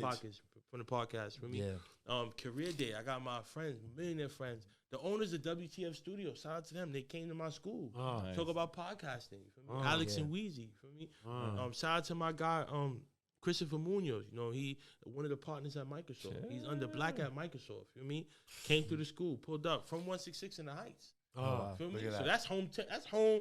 That's Yeah. home turn. That's a home Yeah. game Yeah, right there. yeah, you feel facts, me? facts, yeah, And yeah. they see young fly pretty boy Dominican millionaire like come and talk about Microsoft technology, being real estate, foreign cars, all that. That is like, possible. And I think Talking that's their language, like yeah, like I when he think that's told what it is. when he told bro respectfully you could get out if you don't want to be here. Oh yeah, he said. Shout out to Chris. He used the And he lingo. know. He used the lingo. Oh yeah, he set the tone today, Yeah. and they Yeah. tightened up after that because like bro, they paying him a bag Yeah, to come speak, you really. know? And they came off the strength of Zoe. So you was the middleman for the school to hire him? Facts. Like, what y'all, even, I mean, once again, just learning on the fly. We got a fight house across the street, Yeah. and none of them want to come. Wow. So I called Rich homie. Yo, Rich, retired FDNY, financial literacy book called The Money Tree Chronicles. Okay. So now we talking about 20 years in the FDNY, life after, financial Plus. literacy book, author. Oh, yeah, yo, bro, what you doing March 14th? Oh, what you need? Yo, come represent FDNY. Oh, I'm there. What day? Done. Easy. Right? Easy. Chris, yo, when you gonna be in New York? You live in Miami. Yo, 28. All right, bet. Second part of career day. Yo, y'all So need perfect. podcasting? Yo, Weezy, yeah, come through, whatever. Yeah, I would love to come see the kids. Cool. Yo, Jules. Yo, hip hop. Movement. Cool. He's there. So it's like, just once again, leveraging relationships. bro. And the positive part of it, because if you was on some like, if you was a person that do your content on like, let's say, like Bang, bang, gossip, bang, current bang. events, and all that Right, extra right. shit, that energy and the positive that you attracting would not be there, right? But be that you work with the kids, trying to do positive, that is attracting that shit to you, man. Like, Yeah. and that's the beautiful part of it right there. I mean, man. just alone you saying that you work with kids told me. That's when I was like, shit, yeah, bro, we gotta Hey, find listen, out guess this what? man. Guess what? So now what we're gonna do is we're gonna go to IHOP, right? We're gonna, Right? Did I? Yeah. Like, yo, we got Yeah. pancakes right we now. got pancakes. Right. No, but I love that. That's a great I love idea. that I was able to take that from you, man. Yeah, Like, man. like, Yeah, shoot 'cause your it's- shot, it's bro. fire, Shoot your man. shot Like, because from a dream to meeting the people that got, and we got something real big in the works. Like, if this next thing happens, it's gonna be different, bro. yeah. Different. You know Speaking, what I'm saying? speaking. So it's like we just gonna continue to push. Like, I'm gonna continue to advocate for the kids. Even we got a little Starbucks partnership coming up with Okay. my school. We got a Nice. Okay. Starbucks down the block. And guess what? My man Rob Cousin worked there. Hey. So I didn't know and she just got transferred to Starbucks on Oh, Dykeman. yeah. So you Wow. can't make this up. Yeah, I'm has to working. I'm happen. walking in there to give in the letter, Mm. and she's there. So you walk into these places, you give pitch letters. Yeah, I give Hey. a little pitch. Like, what do you? Because some people need like the school EIN number. Okay. Okay. You know what I'm saying? Yeah, yeah, And yeah. some will require a letter. So Yeah. I drafted a little letter.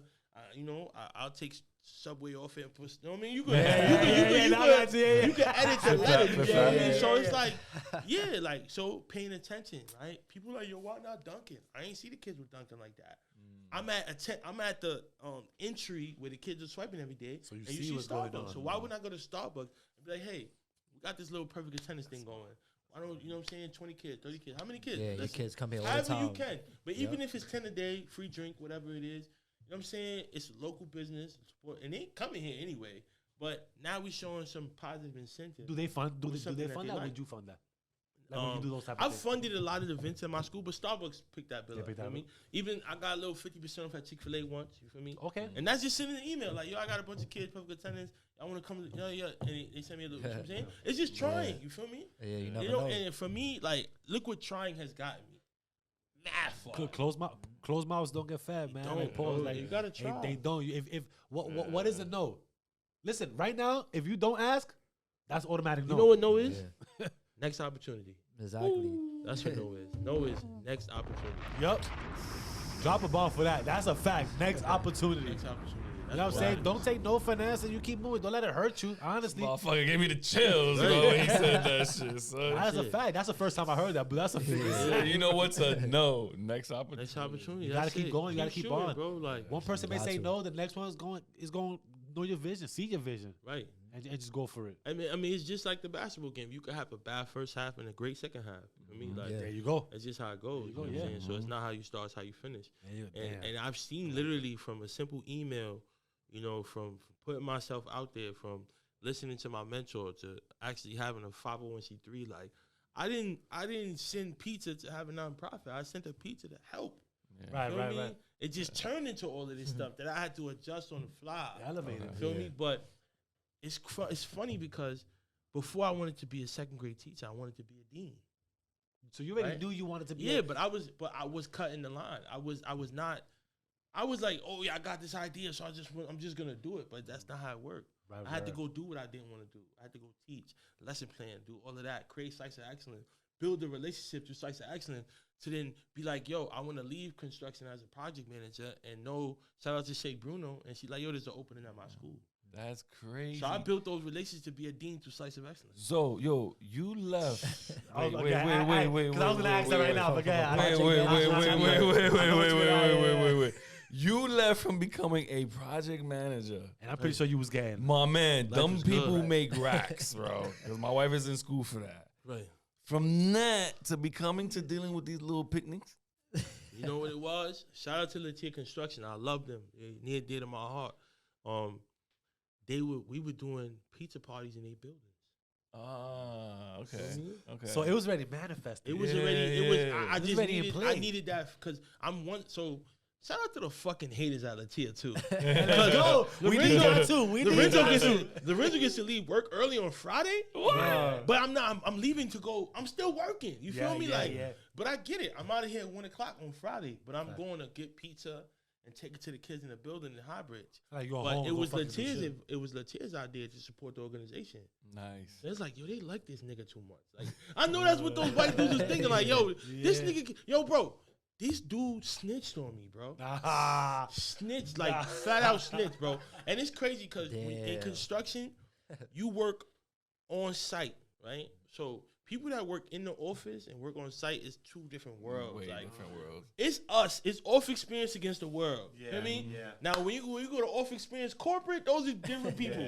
We see you at the holiday parties. suits and all that, yeah, you know what I yeah. mean? But it's really us. We the trenches right here. Because we going through it. We Yeah. plans, late night, scheduling, doing all that. Yeah. So I came up under him and he was like, he taught me all these things. He was like, yo, bro, like anything out here, we deal with it internally, like out here. You feel me? So when I got that email that bro told on me, I was like, These that's clowns. crazy. Like, yo, bro, I see you every day. You look at me dead in the face and you never had a conversation with me about nothing. You feel me? And you talk about we deal with shit internally. Right. So my girl pregnant, I got a kid. Like, what if I got fired, bro? Like, would you care? Like, Yeah. but they come in the office wearing Slice of Excellence merch. Like, you know what I'm saying? Like, yo, he's like, yo, I hate this nigga. Like, I dead hate this motherfucker. Like, yo, so did you get my donation? Like, Yeah, and he, yo, I know he's burning inside. Yeah, like, right. He did all no that for no fucking reason. way. Nothing Like, at all. yo, did you get that donation? Like, they sent me the email, and when they come to the site, I'm like, damn, like, yeah, I don't know. So, did you get my donation? And he wearing the Slice Excellence polo I gave him. Feel me? So, and That's he's a like, slap. That's this a is slap. not right. That's You know a what fucked them up even more? I resigned. Oof. Okay. They invited me to the holiday party. So I'm at the New York Athletic Club, Okay. Okay. Columbus over Yeah, there. yeah. He saw me. What are you doing here? His face is- I'm like, yo, in my kiff, no man kiff, you know what I'm saying? This cheers, motherfucker. Still here. You feel me? He's thought like, he was getting rid of I hate this nigga. Like, he gotta be, I hate this nigga. It's something about this. Nigga still here, bro. Yeah. I can't get him out of here. Can't Like. get him out of here, bro. There you go. But it's like, bro, like it was their idea to go, like, yo, Zoe, we got, because shout out to Nick Latier, man, such a beautiful person. There's a lot of buildings that, because they're a developer and they also have property management. Okay. So I was doing pizza parties in a buildings, Yeah. and they put me in Highbridge, which is home. Once again, we in We the hometown, Bronx, yeah, bro. yeah. This is a home game. This is playing for the Yankees. I got Facts. my pinstripes on. Word.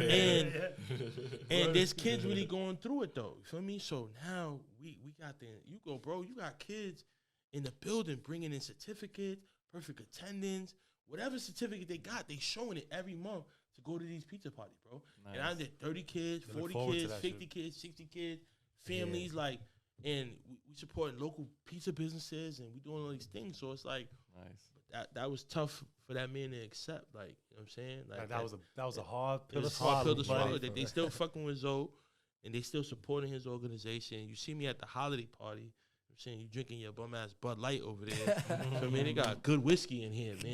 Yeah. Dogs, man, like, Yeah, but you know what? Though now, like people that actually support it, now they could just reflect back and be like, "Yo, we saw the vision, we believed in it. That's why he's still here." Right. And y'all knuckleheads, what the fuck y'all doing? Yeah, well, you know what it Right. was? Holy You know shit, what it man. was? A small-minded person doesn't really see the big picture. Right. You know what I'm saying? That's what that man was, bro. But that's what happens a lot, man. Like,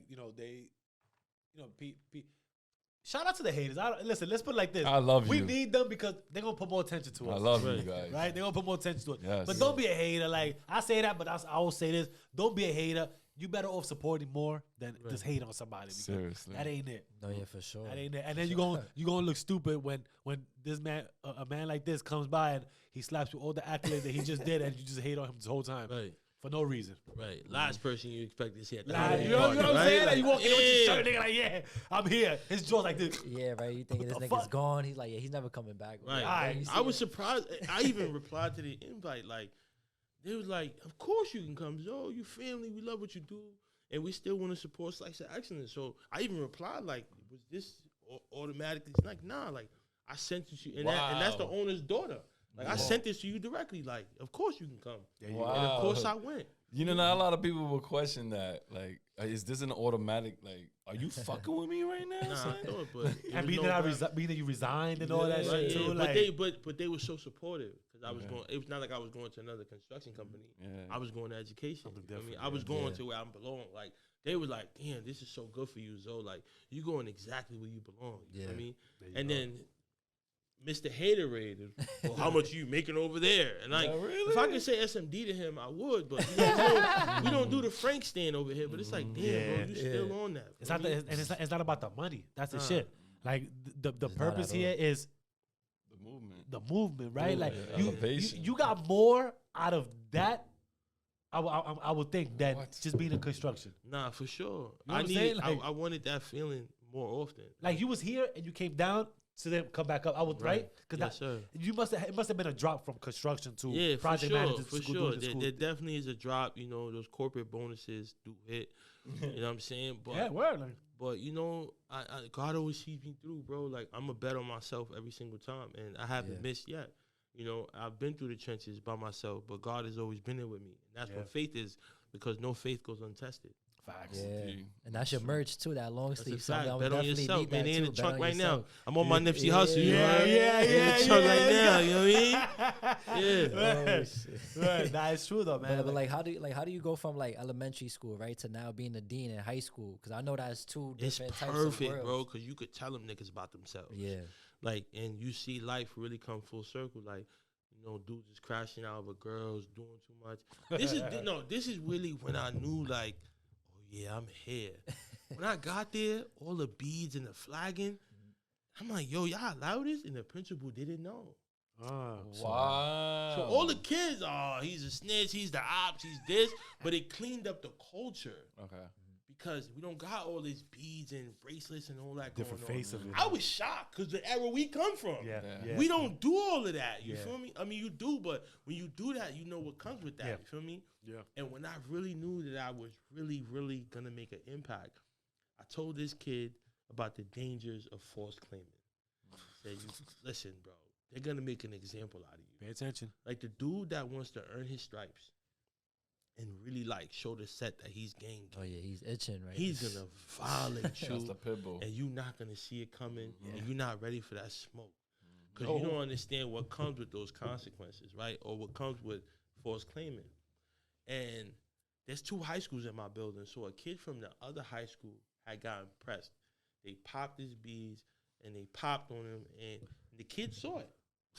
And the next day, he's like, yo, Mr. B, I see what you were talking about. I'm not gonna do that no more. Da-da-da-da. But even the kid that was getting popped on, it was like he started fighting back, but it was like 10 seconds too late. Because he wasn't ready for the smoke. was Like, over, yeah. he was just taking punches, and I think his brain was like, oh, this is what's happening. It was like This a will come with delayed, this? Yeah, it it's was a like- delayed reaction. But, and when I had the conversation with Lil Bro, he saw it.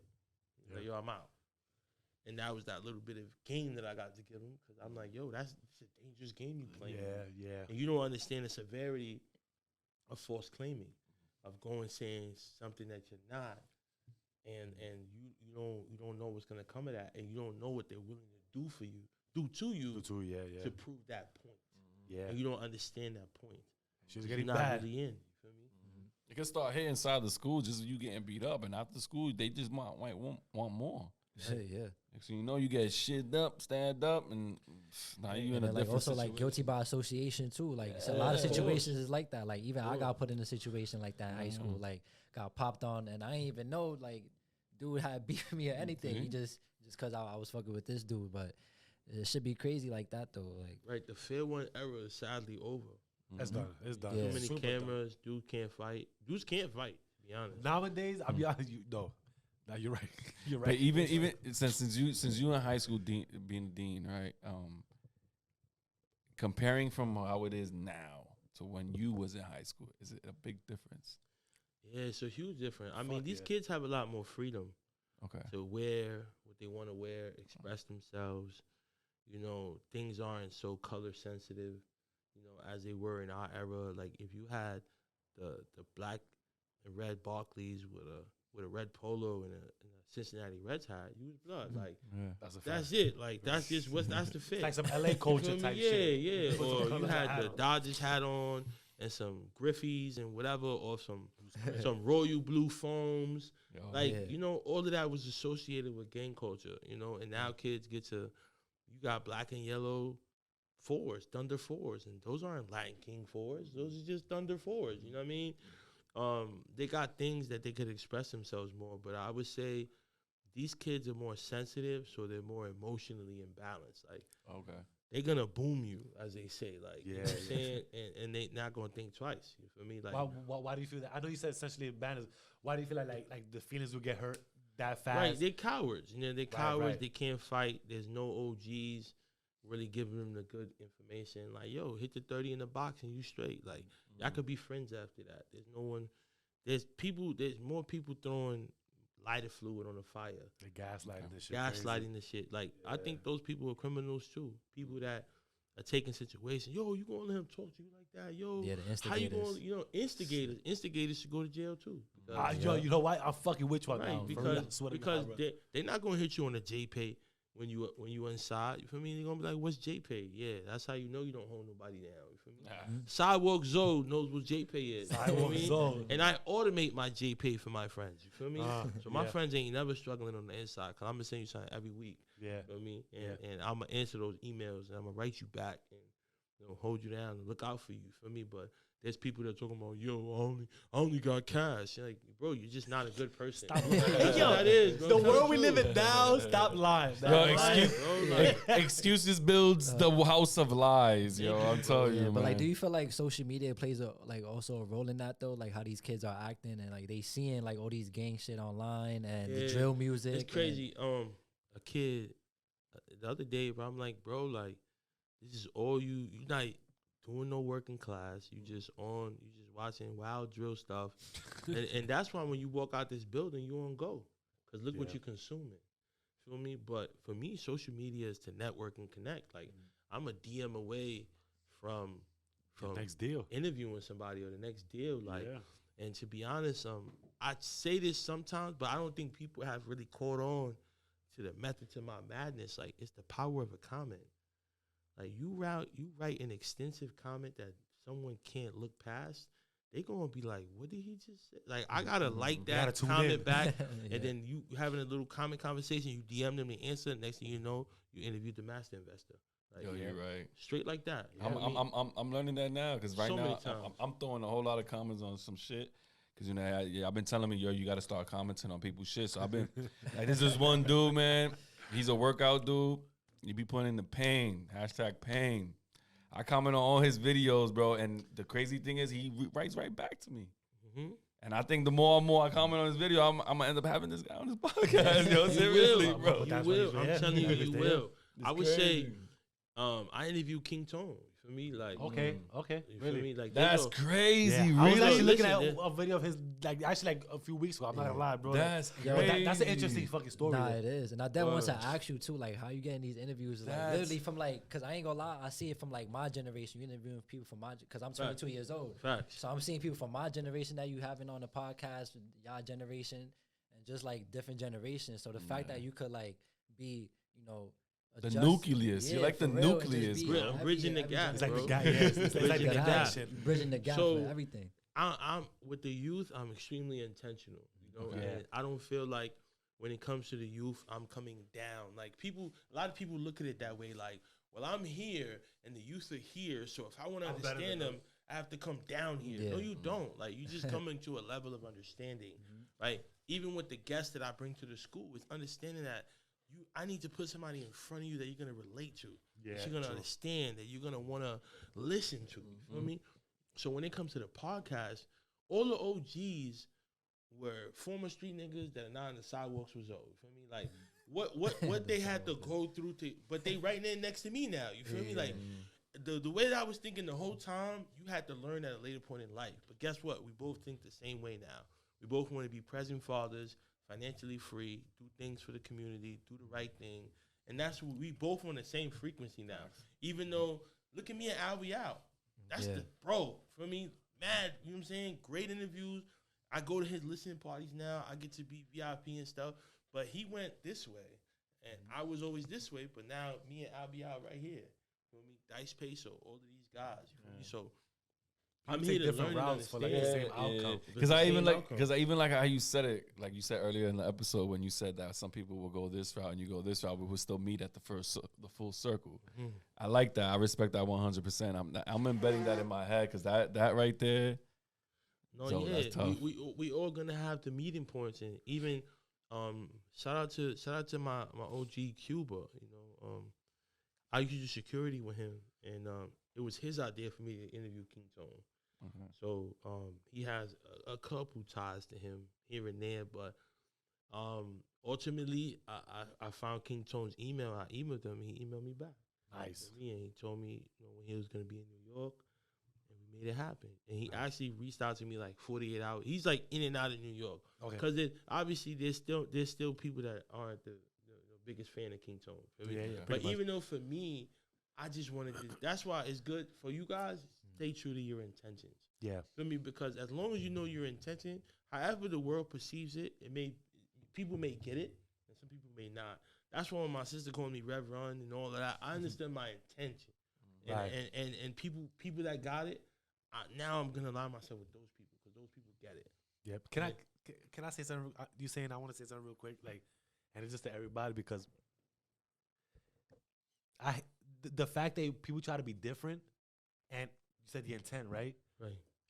We're growing, we're learning more, we're trying to push out a different message than what it was before, right? Right. But then these people that they see you doing this, like you say, your sister call you Reverend, all this, that, and third.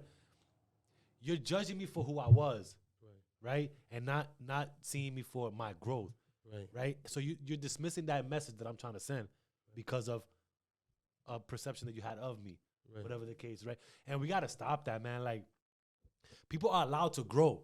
Yes. People are allowed to grow. Give them room to grow. If they doing something different, support it, man. Like, there's nothing wrong with what's happening to them. Honestly, you should probably look in the mirror and see it. I need to grow as well, right? And come in the path with me.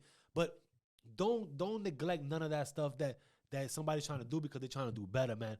Push the narrative. That's something we definitely need to change. And I mean, when you say that, and it's like we got to change that shit for real, man. All y'all watching, like, y'all really got to change that, man. Like, that positive push really has to be there because we can't keep judging people for who they were. I was a fucked up person before. Let's keep it a buck. I think a lot of people was fucked up before. But we live and learn.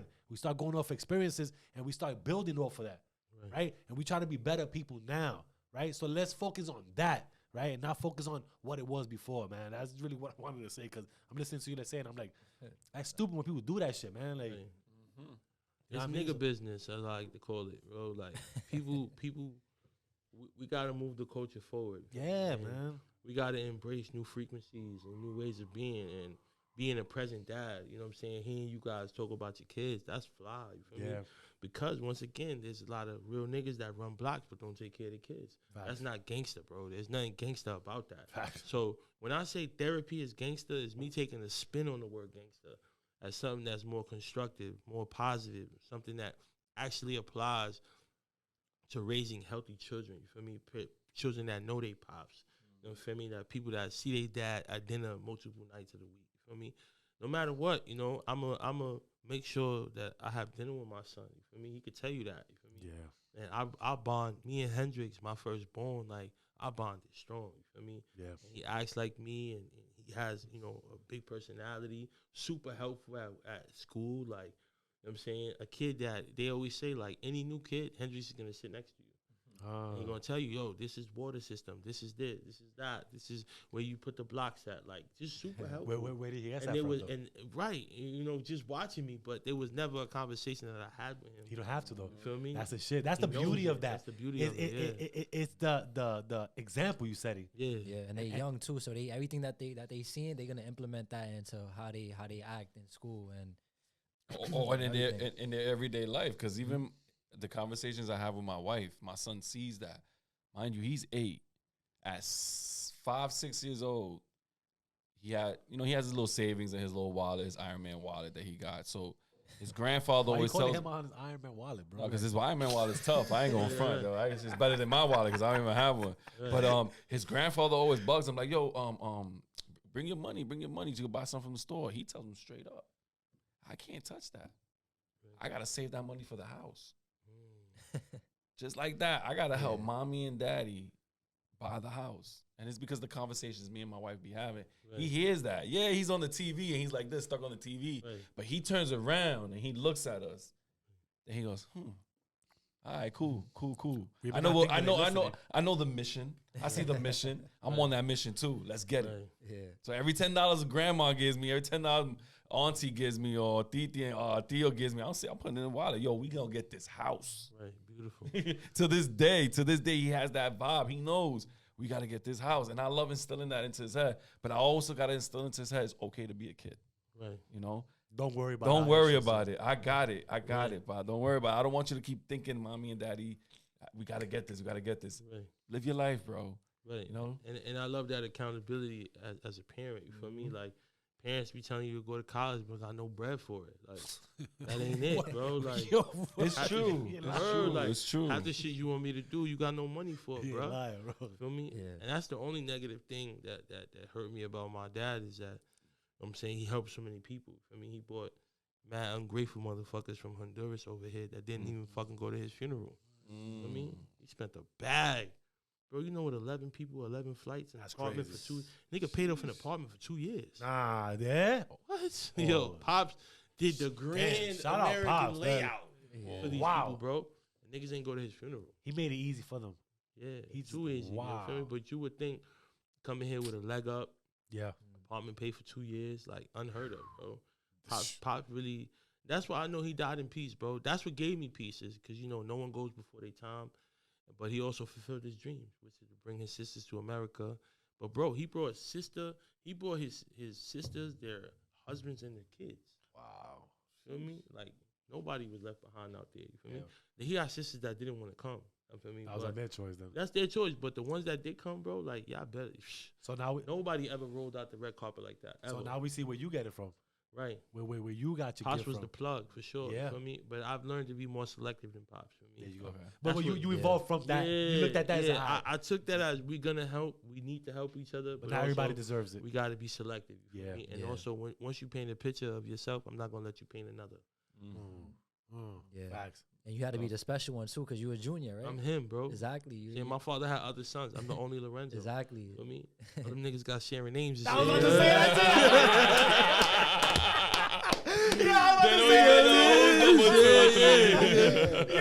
he said they got pairs, bro. Like, they got pairs on both sides. Bro. I ain't never heard of that shit. That was the good one. That was the good one. But he told me the significance of me being Lorenzo and why I'm Lorenzo. So I'm saying, so I don't talk about it too much. You know, it's a conversation him and I had, but he told me why. For me, and I respect that. And it really gives me like, oh shit, like. Is that something you hold dear inside? Like, hell yeah. Think about it. He had 4 sons before me. Like, he ain't think of naming them Lorenzo at all. And you're the junior. Right? But in a nutshell, it was hey, listen. It was the son he had with the woman he married. Oh, the only woman he married. The only woman he married, yeah. See? The one that he gave it, the one he said, all right, this is it. Guess what? Guess what, Zoe? You're the chosen one. Hey! You're the chosen one, man. You're definitely the chosen one, bro. And this is why you're doing what you're doing right now. Of course. Everything is coming into fruition. The golden child. And yeah. It's frustrating. It gets hard sometimes. But I know that, you know, it always comes through. You know, built for that pressure, Even boy. shout out to the bro, Paul Fowdy, man. Kid I went to boarding school with. His family has a foundation that all the grandchildren got to donate to a nonprofit. You know what I'm saying? So this is the second year we was nominated for me, and you know, got a nice little check in the mail like a couple days ago. You know what I mean? So that was super dope. Okay. You know Okay. You know what I'm saying? You know, different walks of life. You know what I'm saying? Blessings, man. Blessings. But a kid that knew, like, nah, Lorenzo always, like, he's always, like, a kid that knew me since I was 16. Nice. He's like, nah, he's always been that guy, you feel me? And to even after we don't go to school together, we just follow each other on social media, a couple comments in it, a couple conversations in the DM. Right. But to see, like, yeah, like, to tell his family, like, this is who I want to nominate. This is my friend. And his family reach out, you know, it means a lot. That's fire. I mean, That's fire. Damn, doesn't that make you feel whole, though? Like, nah, it makes me feel whole, bro. It makes me feel real whole, you feel me? Coming from what you did, you know, you're doing the baseball thing, and then, you know. Nah, I mean, people poured into me, you feel me? So, I gotta pay it forward. But you pouring into others too, though. Of course. I mean, and people did it without me asking. Nice. You know me? So it's sometimes, you know, it's kind of hard to believe that people don't have an agenda, you know, because that's where we come from. We always kind of guarded and people, what's their gender, what's the catch? Yeah. But it's like it's no catch. Like I'm here and I'm able to. You feel me? Yeah. It don't cost me much. You know, Slice of Excellence first year was me, you know, buying pizza out of my pockets. You feel me? But you know, I had to do that to show people it was real. You feel me? Yeah. And Came out of you, like, it's came out not- of me. Yeah. And so- That having a heart is okay, right. and not being an asshole all the time. And being vulnerable too, you know what I'm saying? Being able to understand that the dudes that call you pussy, you know, I was the pussy you were gonna need someday. Yeah. Literally. Literally, bro. Like, you know what I'm saying? Niggas asking for jobs, money, all kind of shit. Like, Yeah, nigga. Yes. Fuck with me now, nigga. Yes, bro, like- yes. Yeah. I Nah, love yeah, it. but like I you see, love it. but I like you love see, it. like where you started in 2018 to fast forward now in 2024. Like your first episode was talking about that, like, yo, what's your purpose? You know, like different journeys in life, and now we meeting up again. And like, you know, like the good thing about your podcast is like you can't put it in the box because it's just conversations with Zoe, and you talking to every single aspect of life and what they going through and who they are. So that right there is beautiful. Right. The drug dealer, the rapper, the Yeah. pastor, the priest, the porn star, you name it. Like, Yo, when we I seen having the those porn star, I was like, yo, this conversations, nigga, wow, we need to fuck with that. No, but you said like something, that. you said something good up like interesting about the porn star. Like people looked at the negative side of it, right? Right, Instead right. of actually taking out the Yo, information Right. of what it was. I'm always good for a shout out. Shout out to the Brooklyn Basement Podcast. Those, Shout out those Brooklyn, is- man. We yeah. fuck Those with is them. those Yeah, is we the fuck with bros. them. Those is the bros. with And, and I don't know if he expected my response. It went viral, like 100K. See that? This shit went viral as fuck. But it's like coming from where we come from. We know dudes that was outside. You feel me? Yeah. Without yeah. saying too much. So it's like we Yeah. didn't judge them. We broke Yeah. bread with them. Yeah, it Chicken was wings what and it was. fries with them. You feel me? Like we was outside pouring liquor Yeah. together, and those was the bros. You feel Yeah. me? Like Yeah. they ate your mother food and all Yeah, that. yeah. So Talk who are about we it. to say that what these women do or men do is the most outlandish thing in the world? Like we know people that you feel Uh-huh, me? yeah. So I'm not gonna sit here and judge. You feel They me? were worse. I- They were worse. Worse. Cause Way they worse, they you went feel they me? weren't making shit out of it. Like Right. that person made a fucking way for them. Right, you know what I'm saying? And these women, I'm all about clearing up misconceptions. There you feel go. me? Like, There you go. feel me? Like these women, a lot of them didn't have daddy issues, didn't grow up in shelters, weren't. You know what I'm saying? This was choices they made in their late 20s. You feel me? Like they was older women, done touched 6 figures in corporate, but they were like, yo, I make half that in a month though. I make it 30, 40 bands a month. But like, you know, shout out to Alexis Fox. That's a sis. You know, 7 streams of income. Got her own beer, her own coffee. Like Got her own beer and her own yeah, coffee. all that. So think about it. She got, Or for what? Stripping, right? Well, that's what it was, right? That's what it was. yeah, she's a porn star. So- I'm sorry, a porn star, porn star. But look, she got millions of followers. You know what I'm saying? And think about it. Even 10% people buy that coffee. Like that's a bag. Coffee. Everybody needs coffee, bro. Everybody, you feel She me? chose that route the smartest idea. But something that she's also loved. She loves coffee. There you go. She was drinking a cup of coffee during the interview. You feel me? So Uh. even you know work. But honestly, bro, even with the porn stars, like when you've been able to keep it player most of your life, you know how to talk to women, like make women feel comfortable. Like word gets out. Like he's not a creep. He's not a widow. He's very professional. Great questions. He's not gonna chastise you. Like Yeah. that word gets out. You Yeah, feel me? And yeah. also these women are giving me their time for free. I ain't paying none of them for interviews. Yeah. Feel me? And God bless. most of them reached out to me like, "Yo, I'm coming to New York this day. I would love to be on your platform." And then there's a referral system because all of those women know each other.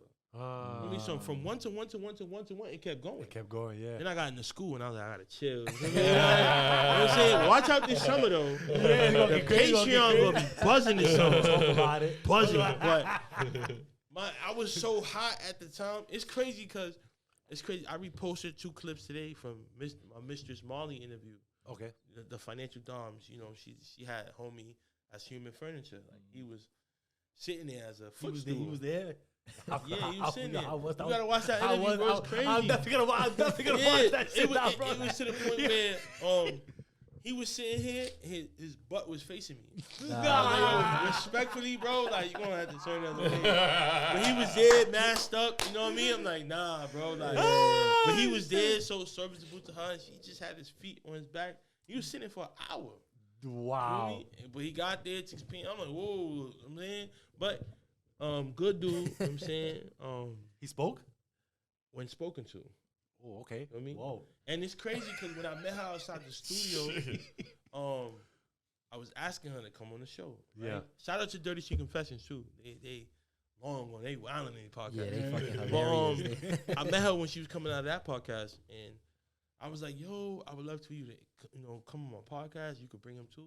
And he's like, "Yeah, we would love to come." She's like, "Did I ask you to talk?" I'm like, "Oh, bro, don't talk." Like, you know what I'm saying? Yeah, you know what I'm saying? So it was like, you know what I'm saying? Like, directed it on her. But the funny thing about him, it was a different guy that came to my podcast, right? And I'm in the lobby. Oh, she punished him. Right. Just for you talking. Well, whatever happened to him, Yeah, right? yeah. But I'm in the lobby, and we get to the lobby. 'Cause sometimes if you go after sick, there's no doorman, so you gotta wait for somebody to come down. They come get you, whatever. Yeah. So cool. But he's talking to me, and he's like, "Yeah, I do music. I got a job, and I service my friend, and she's like most of my like time and stuff like that. But I'm into some other things too. Whoa. You know what I mean? But I'm not really thinking into it because I don't know, bro. Yeah, I'm yeah. like, all right, bro, that's what's up. You know what I'm saying? Because I'm like, oh, who's you, like, what podcast are you gonna be on? He's like, nah, I'm not on the podcast. I'm here to hold my friend down. I'm like, all right, cool. Conversation with those, tap in, whatever. So cool. When I get upstairs, they finish the podcast, and I see a guy on the floor. He's like, "Yo, what up, Zoe?" I'm like, "That's the funny shit you said you was into." Like, oh shit, that's bro from the lobby. Like, this is the shit. This is the extracurricular shit you said you was into. I'm like, oh shit, yo, what up, bro?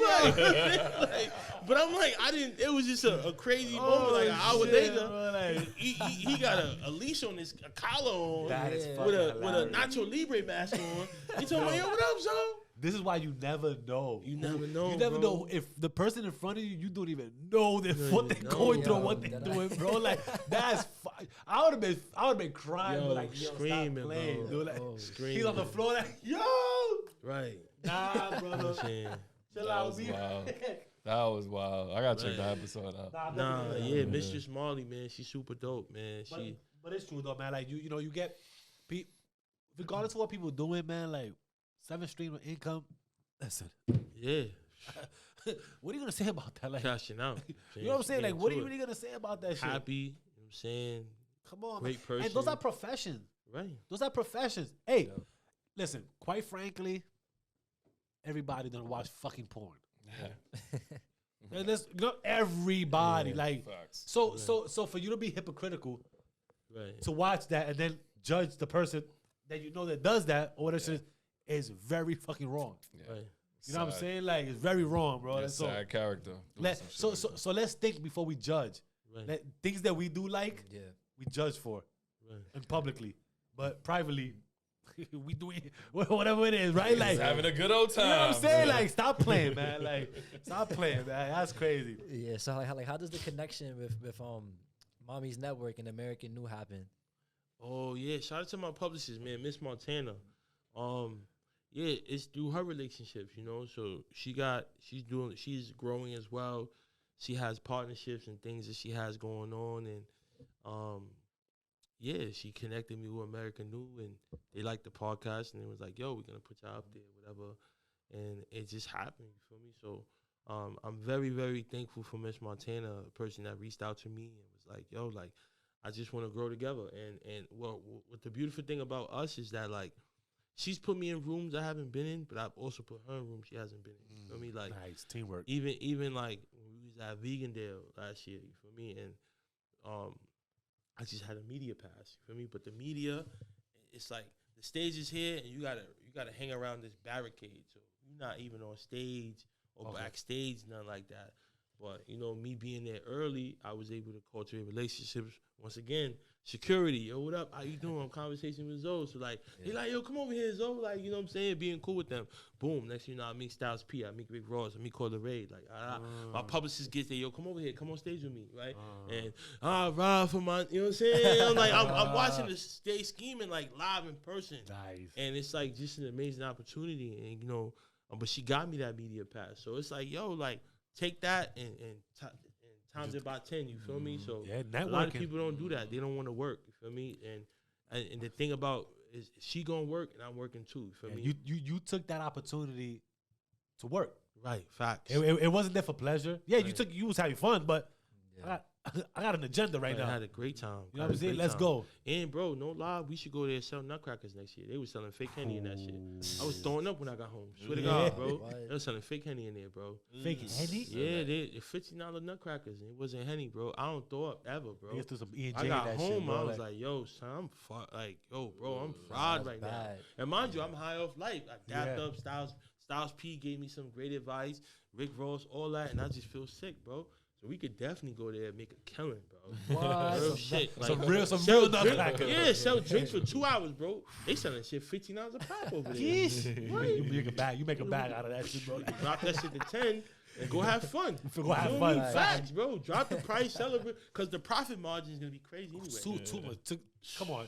on, It's not even necessary to do even sell fake shit when that profit margin gonna be that You wild. got people selling you, cash apping you. Remember, Yeah, it's all not only types of cash shit. like in our era. Facts. So now you getting money multiple ways, and Yeah. you still not doing good business. Yeah, and you still not doing that's fucked Yeah, up. so when I get home, I'm throwing up. I'm like, yeah, something wasn't right, bro. Like, I'm not even a Fuck throw up me up. type, bro. Yeah. Then that's- But like in the midst of that collaboration, like did you meet Dame Dash for the? I haven't met Dame yet, man. You know what I'm saying? Things are still in the works, but there's a lot of people that I'm like on the verge Yeah. of about to meet. You feel me? And like I saw Booba 100 times yesterday. You feel me? A guy that I met a couple years ago. He's a YouTuber streamer from the Bronx. Seen him last night. Seen him and his girlfriend Rella at the studio. You know what I'm saying? So it's just being more recognizable. You know what I'm saying? Dave East calls me Zoe. You feel me? Yeah. Like, yo, Zoe, what up, nigga? Like, that's crazy. Like, Yeah. You from looking going back to at the it. listening parties, from Mano, seeing you, saying what's up. Nice. Like, being around Dice, Dice Diesel, man, my heart, my bro, like, definitely put me in a lot of positions that normally people wouldn't put people in. You feel me? I got the Jim Jones interview through Dice. You feel me? I'm gonna always keep saying that, and even hanging out with people from Bird Gang and being in rooms and going out with them and being able to be in videos and you know what I mean. I was in the South Bronx video, the song he got with Fat Joe. You feel me? Nice. Super cool experience. You feel me? Like things you never expect. Like learning how to not be awkward in videos. Yeah. Like learning the songs. Like and when he puts me in the videos, I'm like, yo, send me the songs. So like, So I can know it. Yeah, so I you can remember know, it. like I can know the cues and all that. Yeah. So but just super cool experience. And once again, like I'm not a threat to these guys. I'm a Yeah. sidewalk guys. I'm not trying to compete with them. I don't rap. I podcast. I do media for me, and I just bring I bring value to the There you go. situation. That's the because shit right there. when you got your album releases, when you got your Yeah. press runs, whatever, like Zoe's the bro. Call me and we make it happen, bro. Like if I gotta move things around, I will, because I always got things going on. Like, you feel me? So I'm just super thankful, man, for real. God bless, man. God bless, bro. I mean, shit. Man. Even real quick, just to highlight just the name of it. I don't think we touched on like how did you come up with the name? Shout out to my bros, man. So Pierre, Omar, guys that I got in the group chat. What happened was we had our own Love Me merch, right? My friend got a record called Love Is Love, right? Super beautiful record, right? And then from there we made Love Me merch. Shout out to Ricky Bobby who made the logo, because I know how he is. But we was just figuring it out, and I'm really like, oh shit, like I'm doing business with my friends. We got a clothing company, we got merch, like. But like, not everybody was keeping the same energy. Like, not everybody was putting their effort in. So I'm like, So even when dudes fell off, I was running the Instagram page. I was keeping it going. I was engaging, and then, but the best thing I did was say like, fuck that shit. Like, I'm gonna just worry about my own shit. Like, so in the midst of that, talking to them, Conversation with Zoe became a thing. Like, and Conversation with Zoe was the title from day one. Like. Okay. It was just like, yo, like, this is what it is. You feel me? Cool, And they was like, yeah, I'm fucking with that. And I just ran with it. But I was so consumed with Love Me merch and trying to get money with my friends and do business with my friends that wasn't in our cards. Like, we here to support each other in different ways. That's fire, though. That's fire. I mean, Conversation was always. Nah, that's fire. But like even in school, like does the kid like do the kids know that you have your own Yeah, the podcast? kids I was know gonna me ask you so, that, man. yeah. And they be It's fucking crazy. with Shit, at this point right now, Yeah, man, that's what I'm like, saying. Because if I had a person that's because a teen, before school started, I interviewed 4-1. Oh, shit, really? Yeah, so like, that was right before school started. Okay. So I'm walking in the building and people like, Wait, And then that's one it? kid was like, nah, this is bro, like, this is you, like. And, you know, I was playing it off, but, you know, eventually, you know, you can't hide it. You feel me? I mean, at some point, and if you're trying to spread that, Right. It's gonna come But out. for the kids, is that positive duality, like, Right. wow, he's a dean, like. So that was the biggest question they was always asking, like, if you doing, why are you here? I'm like, because I want to be here, like, I want to be next to you, I want to be here to guide you, give you the advice, and be here. You know what I'm saying? So that's why the kids really fuck with me, bro. Because you know I really fuck with them. Have any of the parents ever gave you that question? Nah, parents are disconnected, man. I was about to say that. They're not in tune. I probably know like 10 parents. They're not in tune. Got you. Out of 400 kids, I probably know like 10 parents. Wow. 10, 15 parents. Damn, that makes me feel like I gotta get involved. Nah, for sure. No. You just keep doing what you mean, like, involved, like. No, like they PAL and shit like Oh that. yeah. Why do you think when he was playing ball, like we did the coaching, like we started volunteering for We did the coaching, for I9 basketball and all coaching and all that, that shit, yeah, because yeah. you know, like these kids don't have guidance, No, they don't. and you know, for us to give it to them or try to give it to them, you know, just it's a good feeling, Yeah, definitely. especially when they look up to you, man. Like just because they don't have that figure at home and all that. Yeah. And also too, like you speak their language too. That- Oh yeah, I And get it. that I release- get it. I'm saying with the lingo, I'm saying getting sturdy with them. You know what I'm saying? Yeah. Like, and then also bringing Be Love to the school. You know what I'm Yeah. saying? Snipes in the building.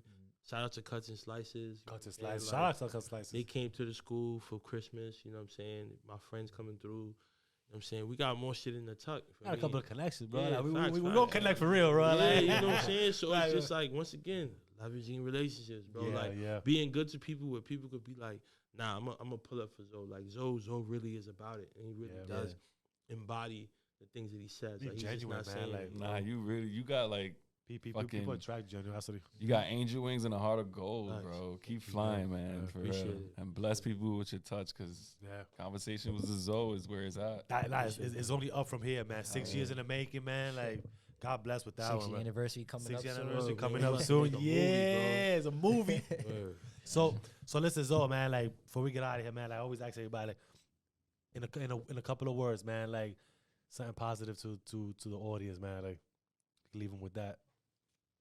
Man, start the healing process. You know, like you deserve to be happy. You know, like you deserve to see the world. You know, you deserve to be happy. You deserve to have inner peace. You know, and to be honest, just at the end of the day, whatever choice you make, you have to live with it. Yeah. So you don't have to look for the validations of others. You feel me? Like, just do you for you. You feel me? And really embrace the journey. Like. And don't emulate, you know, shout out to my guy, Mo Knowledge. Like, you could try to do things that other people are doing, and it may not work out the same way for you. Like, you feel me? Like, tough analogy, but, you know, you could be a girl, you pretty and all that, but OnlyFans may not work.